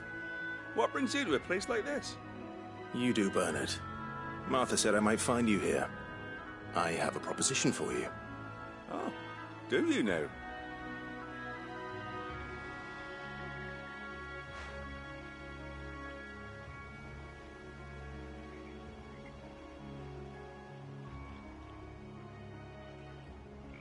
Building a workshop, you say? Well, that beats tacking boards to bridges, sure enough. And if Martha didn't mind me being gone a while, then neither do I. You just tell me where you want me. That's the spirit. I couldn't ask a favor, though, could I? Before we go? Of course.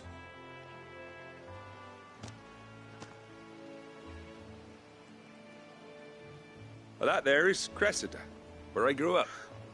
Ain't much left of it now, though. Except my parents' graves. But I came up here hoping to visit. I even patched up the bridge to get across. Only to find the place crawling with fiends. But you're a dab hand when it comes to dealing with beasts and bogles, ain't you? Any chance you could, It's the least I can do. Well, Thank you kindly. And take care.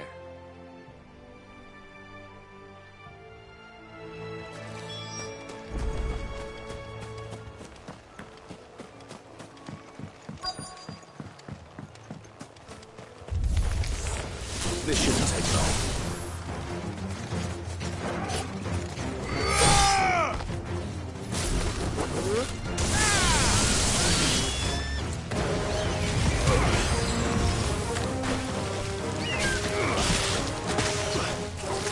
Nice try.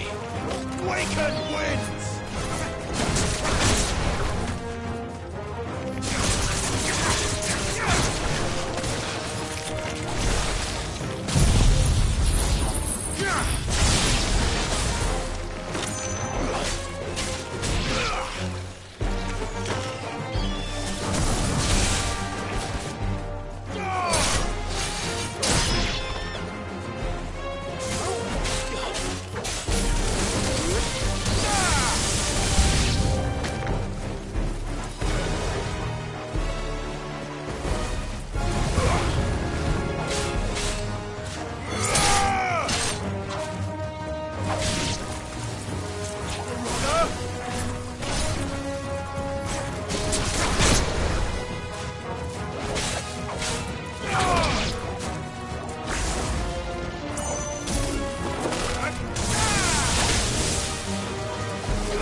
That should do it. You made short work of that lot. Thank you, son. Now my folks can rest in peace once more. How long is it since the village was abandoned? Oh, people started packing their things after the duchy fell. Between the Blight and the Imperials, you just couldn't make ends meet. Must be nigh on a decade since the last wagon left. Oh, it may as well have been a century, looking at the place. This isn't the Cressida I remember. I'm sorry. Ah, don't be. Can't live in the past, no matter how nice it might have been. Soon as I'm done saying a prayer for those that raised me, it's on to your hideaway. I'll meet you there.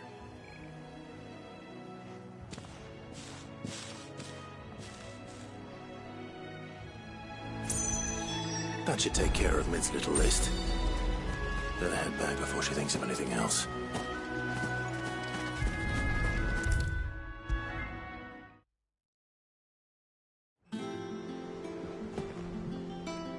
All right, Clive. You've all done then? I am. I've placed your various orders, and a carpenter by the name of Bernard is on his way from Arthur's Rest. That's brilliant. Thanks, Clive. Is there anything else you need? Nope. Blackthorn and Lady Karen have already sent over everything I asked for, and I've got all my plans drawn up. So as soon as Bernard gets here, we can get to work. I can't wait.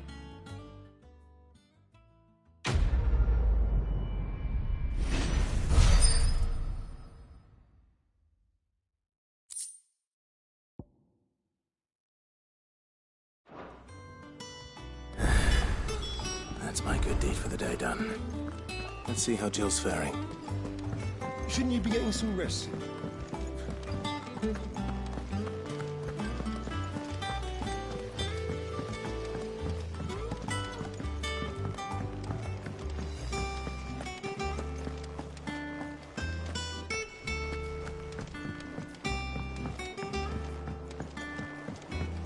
The little ones have been up to their old tricks again.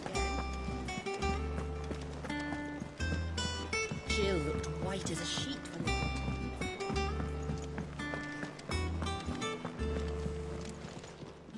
Is it business or pleasure?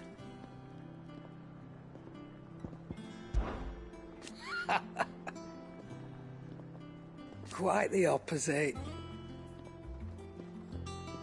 Like father, like daughter.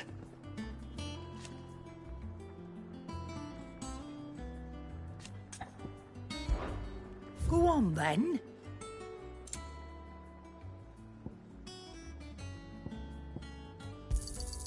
It'd better all be here.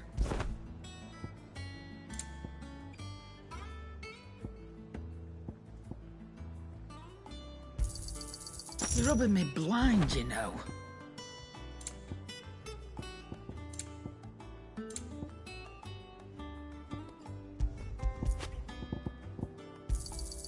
You'll not find a better price than that. You're rubbing me blind, you know. It'd better all be here.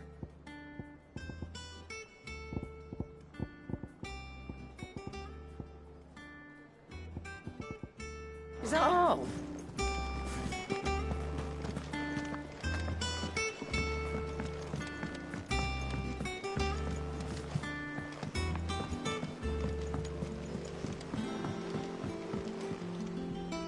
Do you have a moment, Sid? A team of curse breakers has gone missing near Northreach. Which team? Coles. They were sent to liberate a carriage of bearers before they could be smuggled to market. They were moving in for their assault when the carriage was attacked by goblins. A curse breaker managed to release a Stolas amid the confusion, but... this was days ago. They should be back by now, but I've heard nothing from any of them. I can't help but worry that... They know the work is dangerous. But I'm sure they're fine. But what if I've got them all killed? Before they go out, I always remind them why we're doing this, what they escaped, and what we're freeing people from. But I never really thought how my words might affect them. What risks they might take because of the things I've said. I'll go and find them. We'll both rest easier knowing they're safe. Thank you, Sid. And I'm sorry to trouble you with this. The plan was to intercept the slaver somewhere in the Dragon's Eyrie. I can't tell you much more than that, I'm afraid. That should be enough to go on. If they were there, Torgal will track them down.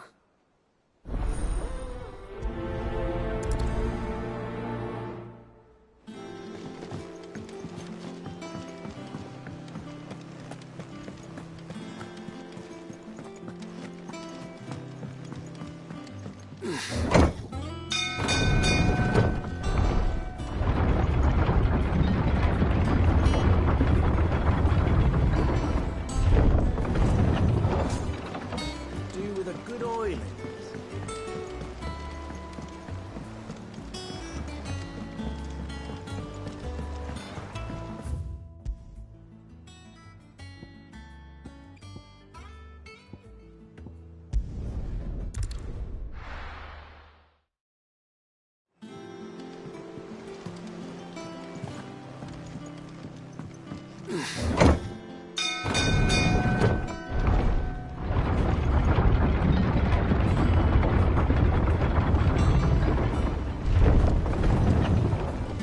with a good oiling.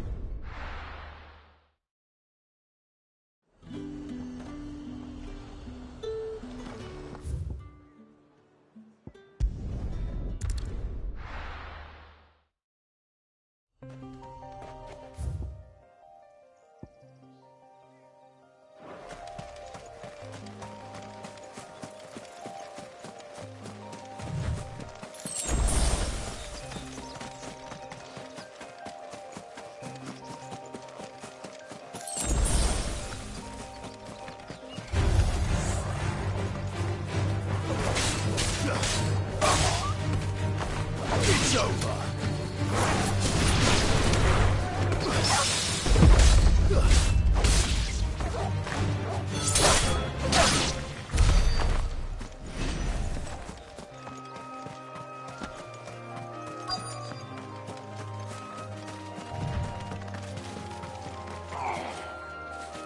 Get me back on my feet.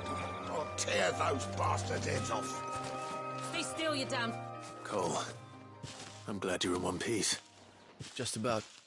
Sid, if you don't mind me asking, what are you doing here? Doris sent me to find you. She hasn't heard anything since the attack. She's been worried about you. I sent a runner to the Dame in Northreach. The hideaway should have learned of our survival yesterday. Well, I'm here now. And it looks like you freed the bearers. Only some. The rest locked themselves in the slavers' carriage rather than fleeing when they had the chance. I want to help them, Sid. But we're barely in any state to protect those few we did save. You made the right decision. Now where's the carriage? The goblins may still be out there. You have duties to attend to here. See to the injured. I'll handle the rest.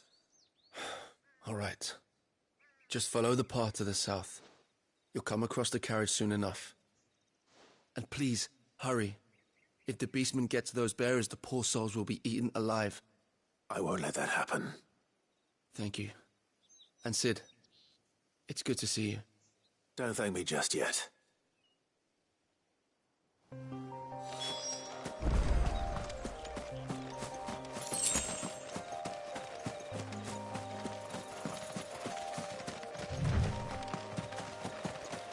They're trying to get into the carriage.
Who are you? A friend. Are there any more survivors? Why didn't you flee with the others? If the goblins had made it through that door, you wouldn't have stood a chance. Why should we run? One miserable death's no worse than another. Perhaps. But we're here to give you another choice. Freedom, safety, the life you've been denied. Come with us. Let us protect you. Sid, I couldn't just let you... You weren't too late then. Thank the gods. This man risked his life to save yours. To give you a second chance. Fine. Do with us what you will. What we'll do with you is take you to safety. After that, it's up to you. Your lives are your own now. You can leave the rest to us, Sid. We'll get everyone back to the hideaway. Thank you. I'll let Doris know we're expecting new arrivals.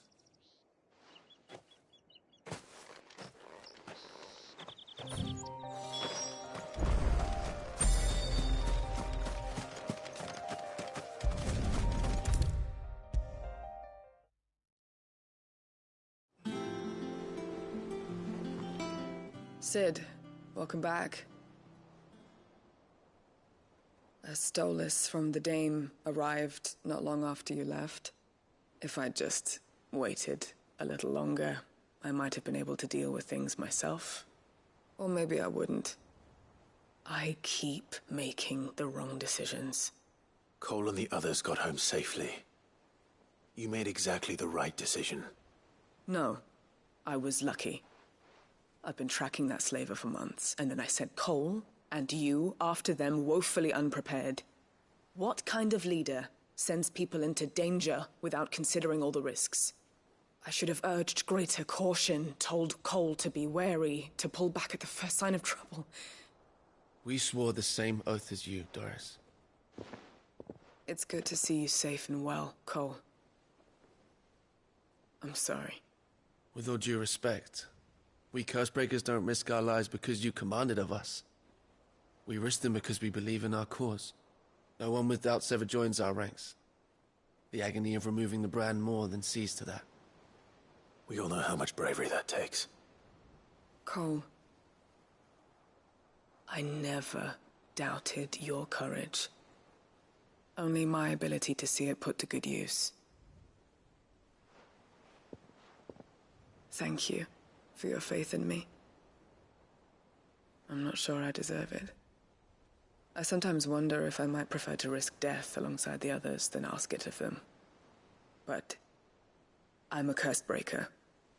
I swore an oath too. I have a role to play, and I must trust that I'm the right one to play it. You will. In time.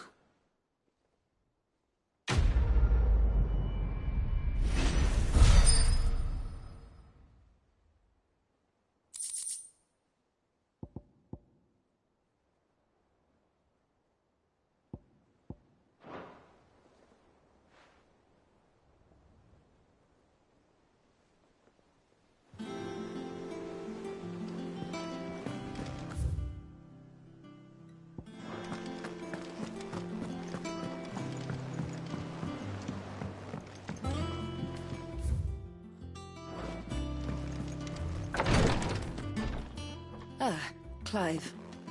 Talia. How's Jill? Recovering, but she still needs her rest. Of course. Take good care of her, won't you? I'll do my best. Oh, Gav was looking for you. He said he had something to show you in the shelves. The shelves? Oh, that's right. He went to ask Harpocrates about Torgor. He must have found something.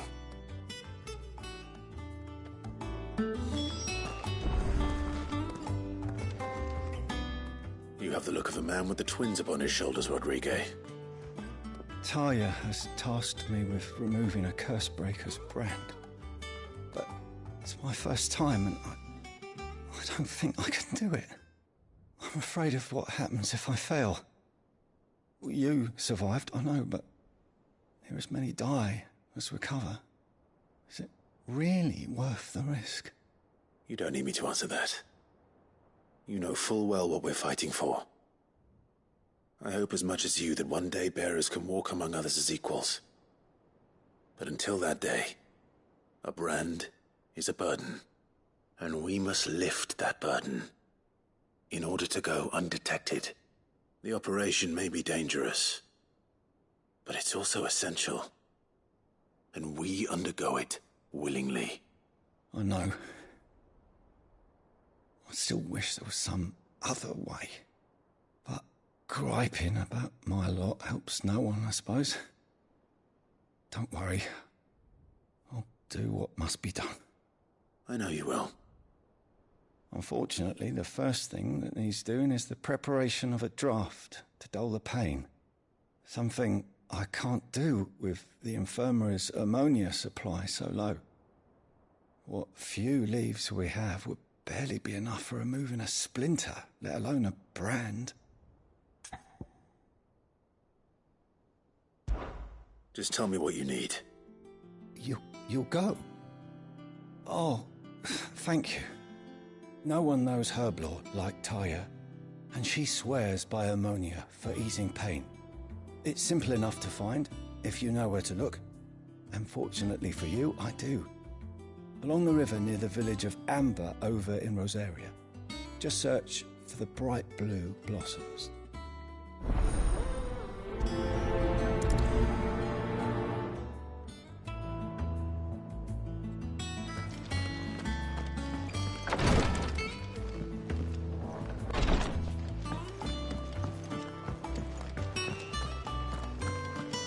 Here, what's that?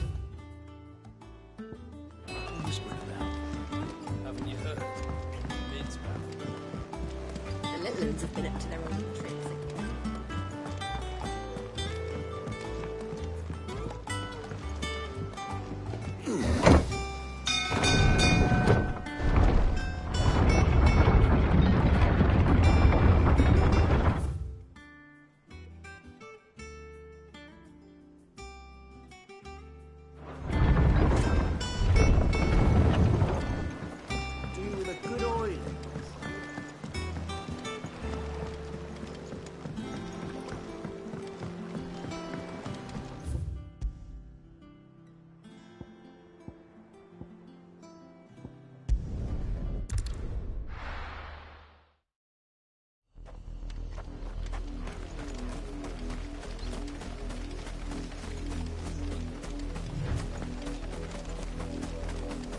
The river was easy enough to find. Now for those herbs.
This is the only plant around here with blue flowers.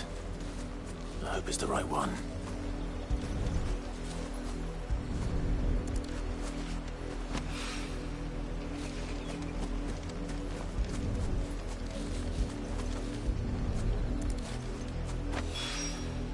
Should be enough to keep the infirmary stocked for a while. Hopefully this will put Rodriguez's mind at ease.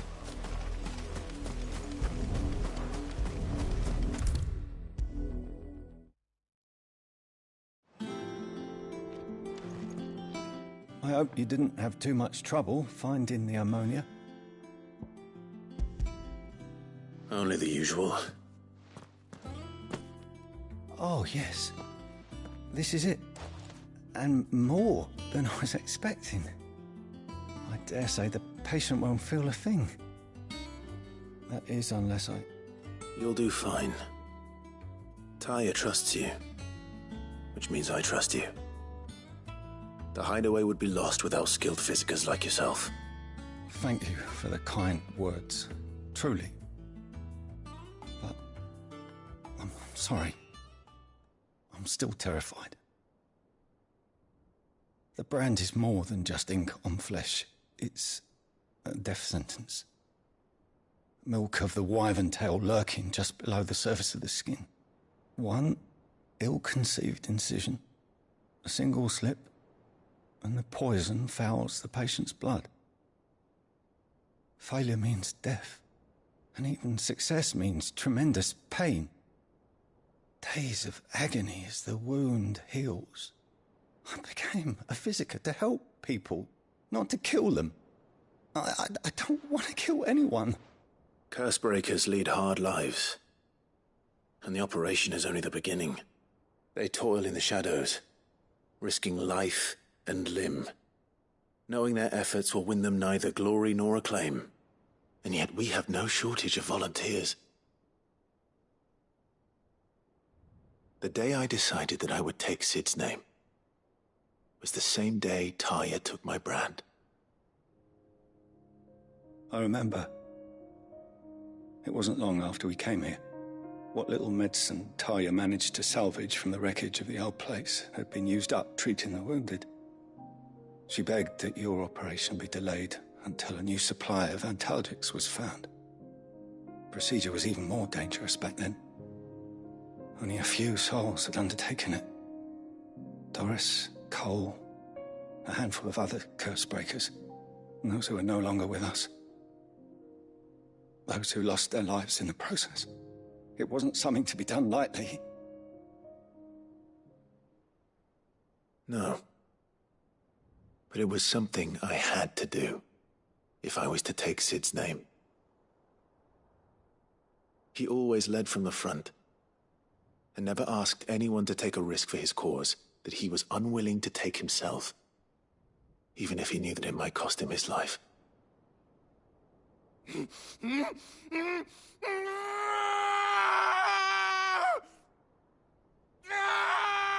Hold still, Clive! Hold still!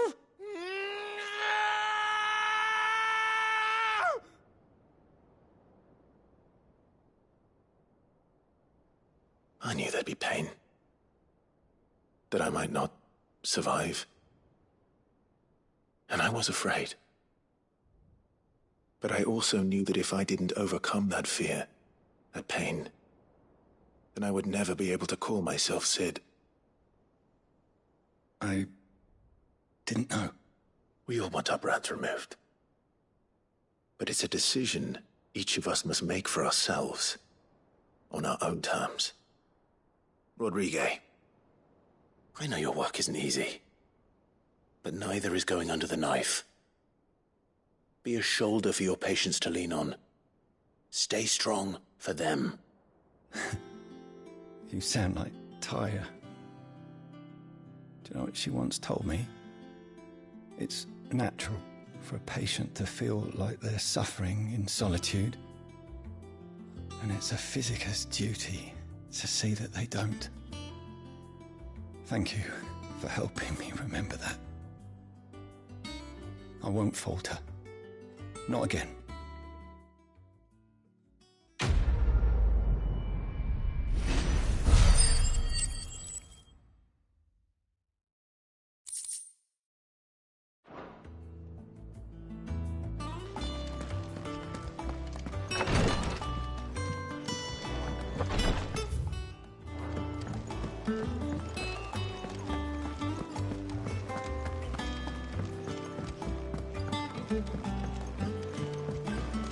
The little ones have been up to their own tricks again.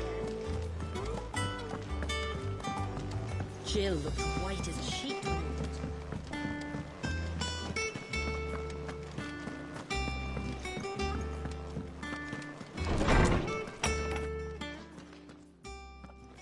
Clive, where have you been? I've been wanting to ask you something about Torgal. Where did you get him, like, in the first place? My father brought him back from one of his expeditions into the Northern Territories. They were crossing a snowfield when they heard his cries, and, seeing no sign of his pack, they took him in. What do you reckon, Torms? It certainly adds weight to the theory.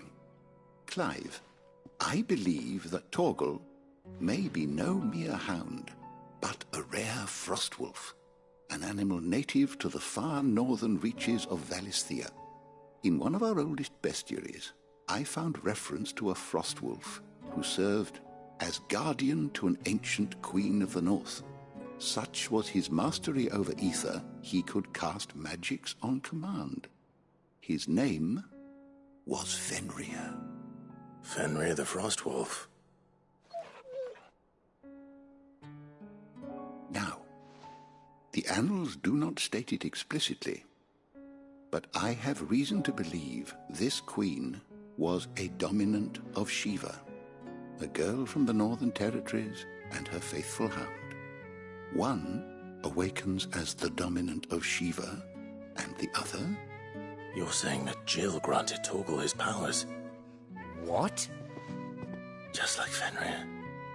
People called him my hound, but Torgal and Jill were inseparable. He grew up as a faithful companion to the dominant of Shiva, and years later, his powers awakened, just when his master needed him the most. You're right. If it weren't for Torgal blasting those bastards to Kingdom Come, Jill would have been for it. Quite. Though Torgal's power is his own, his latent birthright as a Frostwolf, it had only to be unlocked. Oh, get you, Torgal! You're an even finer hound than we thought. And regarding your original concern, you need not fear for Torgal's health. Why, the beast has the appetite of a behemoth. Just this very morn, I found him with his nose buried in my nuts. There you are! I've been looking everywhere for you. Bernard's here. I need you to introduce us so we can get to work. I shan't be a moment.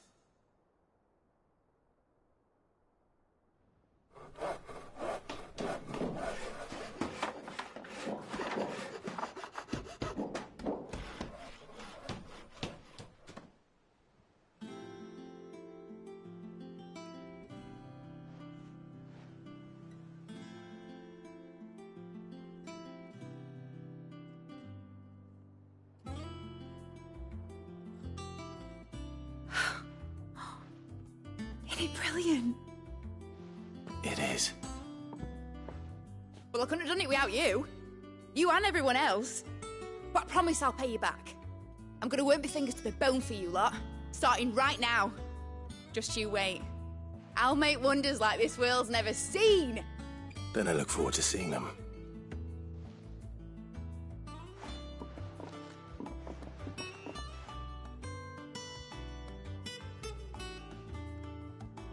Now that that's settled, I wonder if Vivian's made any progress tracking down Kupka.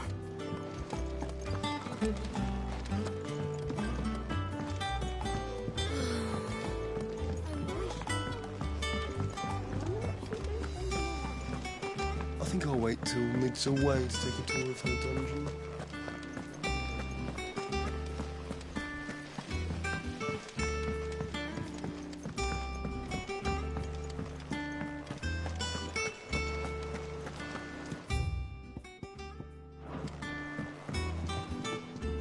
How goes the hunt for Kupka? Largely in circles. We have myriad sightings of strange soldiers in unexpected places, but nothing definitive as yet. If only we knew for certain by what route he left Rosalith. Well, keep at it. If anyone can piece this puzzle together, it's you. And I'm willing to wait as long as it takes.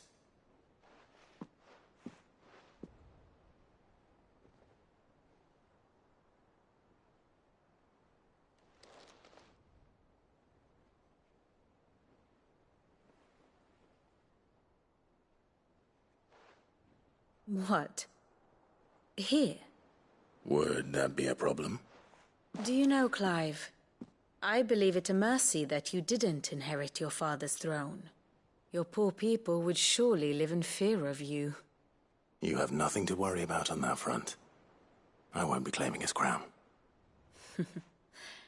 That is a relief. Clive, have you got a minute? We, have a guest. A guest?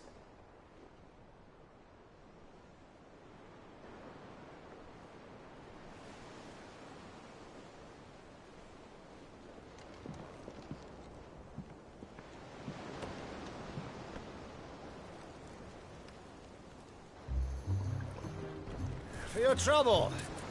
It was a pleasure, in hindsight. Uncle Byron? Clive, my boy! Tap a cask and stoke the ovens, for your favourite uncle is here!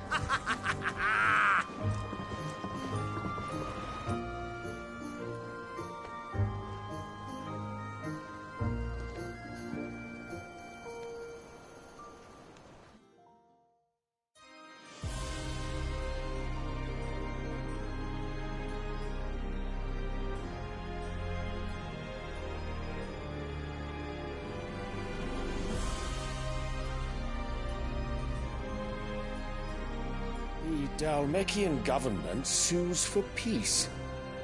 How shall we respond? If they're willing to accept their fault in the matter, I see no reason to refuse them. Still, we must insist on substantial reparations. The Twinside stores are not as bottomless as reported. Aye, and we have many more mouths to feed. We shall just have to have the Dalmecs empty their treasuries for us.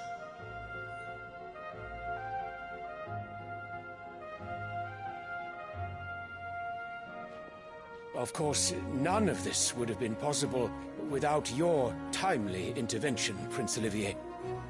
Indeed, I doubt any of us would have had the courage to trade words with the mighty Titan, nor less the wit to win him over. The Empire owes you a great debt. May the blessing of the crystals go with you, Your Highness. May the blessing of the crystals go with you. Very good.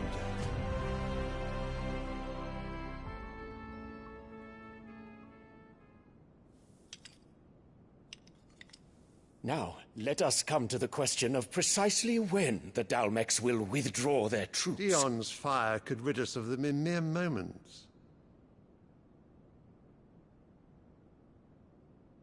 The men of the Fist will not withdraw until a peace treaty is concluded. So let us keep the negotiations open, give them time to gather what gold and trinkets they can, and once they deliver that which we demand, what worth is a piece of parchment? Your Radiance, were Prince Dion to take the field, the enemy would surely send their own dominant to meet him. And while His Highness would of course prevail, there would be heavy losses on both. You need not fear Hugo Kupka. He is engaged on the Western Front. Even were the Dalmecs to send for him, he would not arrive in time. As much as I would enjoy witnessing a clash between Bahamut and Titan, it is not to be. And what of your subjects, Your Radiance? If the fighting spread to the city proper, the people would bear the brunt of it. There will be losses, it is true. Yet for every citizen who falls, another can be bred. For every home that burns, another can be built. The Empire will live on.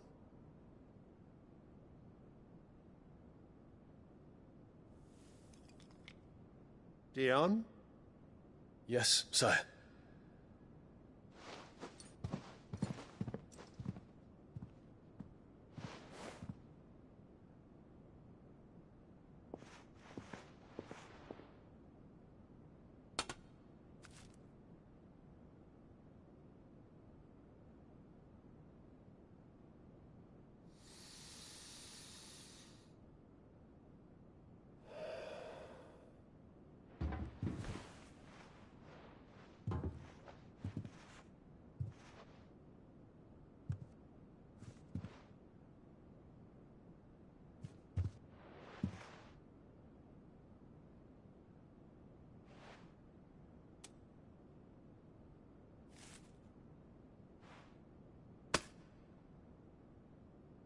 Prepare for battle. But sire... Do not make me repeat myself. Return to your camp and await my orders.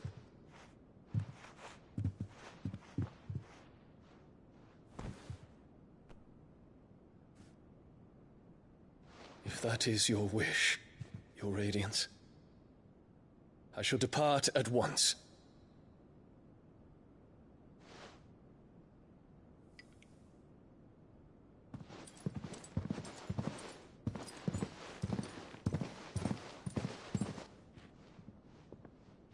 May Gregor forgive you.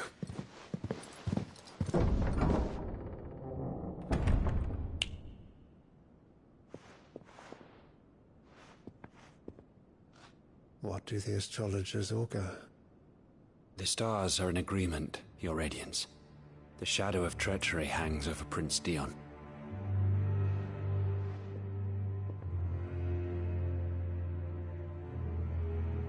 So Annabella's tales were true. You disappoint me, Dion.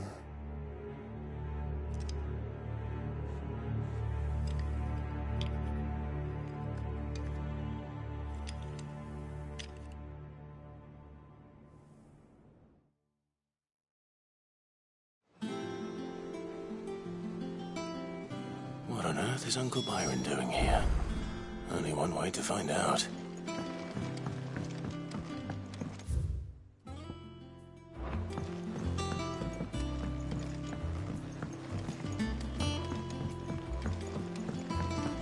The little ones have been up to them. It's just one thing after another around here.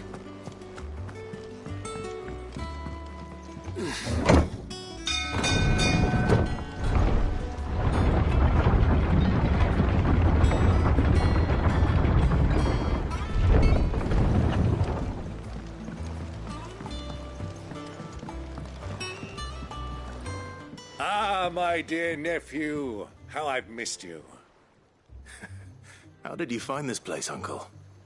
Through the good offices of young Sir Wade. He really is the most helpful fellow. As are you, I hear. The Guardians and those they freed tell the most outlandish tales of your heroics in Rosalith. Which is why I came, to learn the full truth of the matter. Sort the fact from the fiction, so to speak.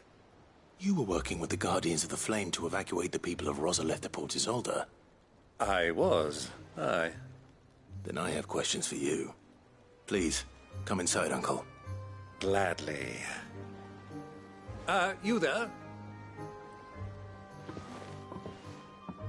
There are 2,000 gold talents in those chests. See that they're added to my nephew's coffers, would you? 2,000?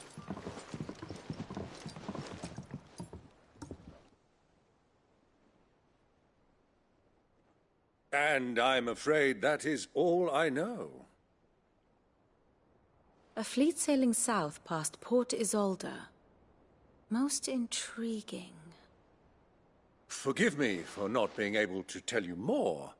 I hadn't the faintest idea Coco withdrew wounded from Rosalith. Still less that my own nephew dealt the decisive blow. What do you think, Vivian?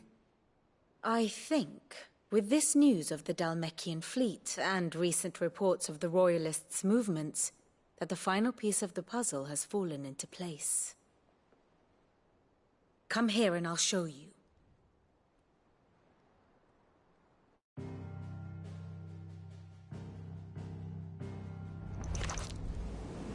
It is known that Kupka's forces entered Rosaria via its unguarded coast. So can the same be said of your visitors from Waloed? Certainly her Royal Navy is famed for the efficiency with which it bears her knights from one battlefield to the next. And in the Einherjar, or Black Galleon, she boasts a vessel nigh as swift, and every bit as feared as the Kingdom's legendary cavalry. A fitting flagship for a land apart, her naval presence being crucial to her ambitions beyond Ash. Yes, it seems safe to assume that the Royalists did indeed enter Rosaria from the sea. So then, had you a vested interest in Titan's survival, whither would you take him? Why, home to Drake's Fang, a place rich enough in ether to conjure the magics needed to mend his hurts. But would that not entail an arduous voyage around the southern cape? Let us say that the Royalists did put ashore with a mind to spirit Kupka away from under your very nose. Could that truly have been their plan for him? To load him aboard one of the ships flying Republican colors sighted off the coast near Port Isolde. To spend weeks at sea, being tossed hither and yon by unforgiving waves, his life hanging in the balance. No. The journey would mean Titan's death, and Kupka's faithful creatures would not allow it. So what then was the plan of our Waluda friends? Reports suggest they made not for the coast, but for the desert. And by cutting through the Velcroy, a party traveling light would have Titan back in his bed days before a galley could lurch into port. To wit, it was the Royalists, not the Republicans, who effected Hugo Kupka's safe retreat. I would stake your life on it.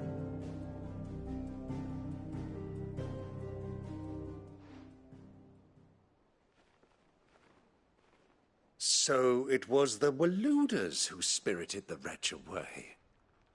Now I think about it, there was something a little strange about the ships I saw. The men seemed almost crestfallen, as if in mourning, as if they believed, or were made to believe, that their master was dead. You have a keen mind, Lord Rosfield. And you have your answer. To find Kupka, you have merely to follow the Royalist trail across the Velcroy. It may well have gone cold by now, but as they say in the Republic, all roads lead to Drake's Fang. Allow me to accompany you part of the way. As luck would have it, I had intended to journey Canberward on business after visiting you here. The Fang would be but a short detour. I'd be glad of the company. Give me a moment to make ready. I need to tell my friends what we've learned, and where we're going. Very well, but be quick about it, my boy. Time waits for no man.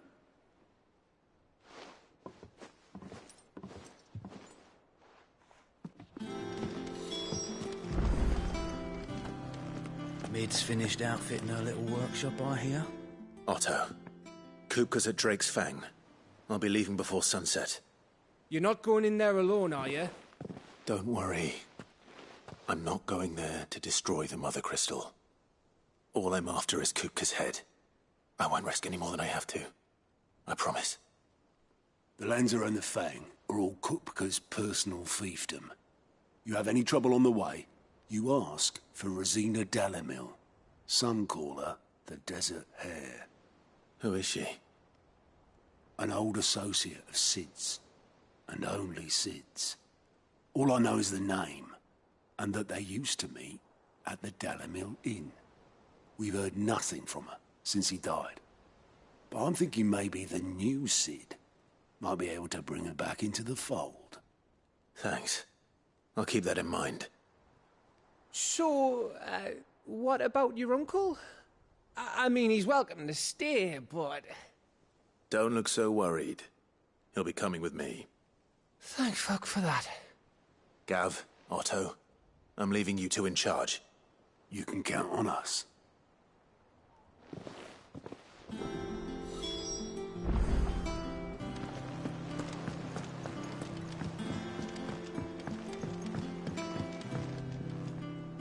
All right, Uncle.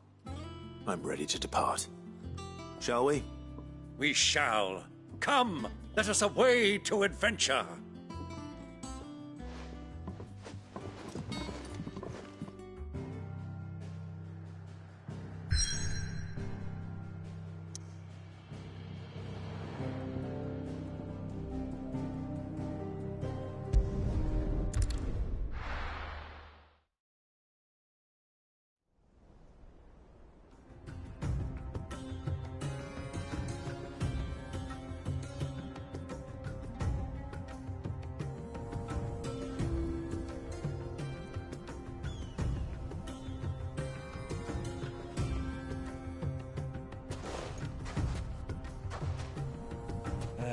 I was a young man when last I walked this path.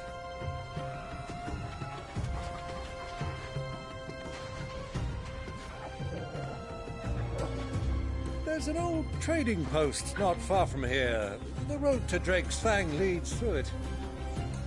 The trading post it is.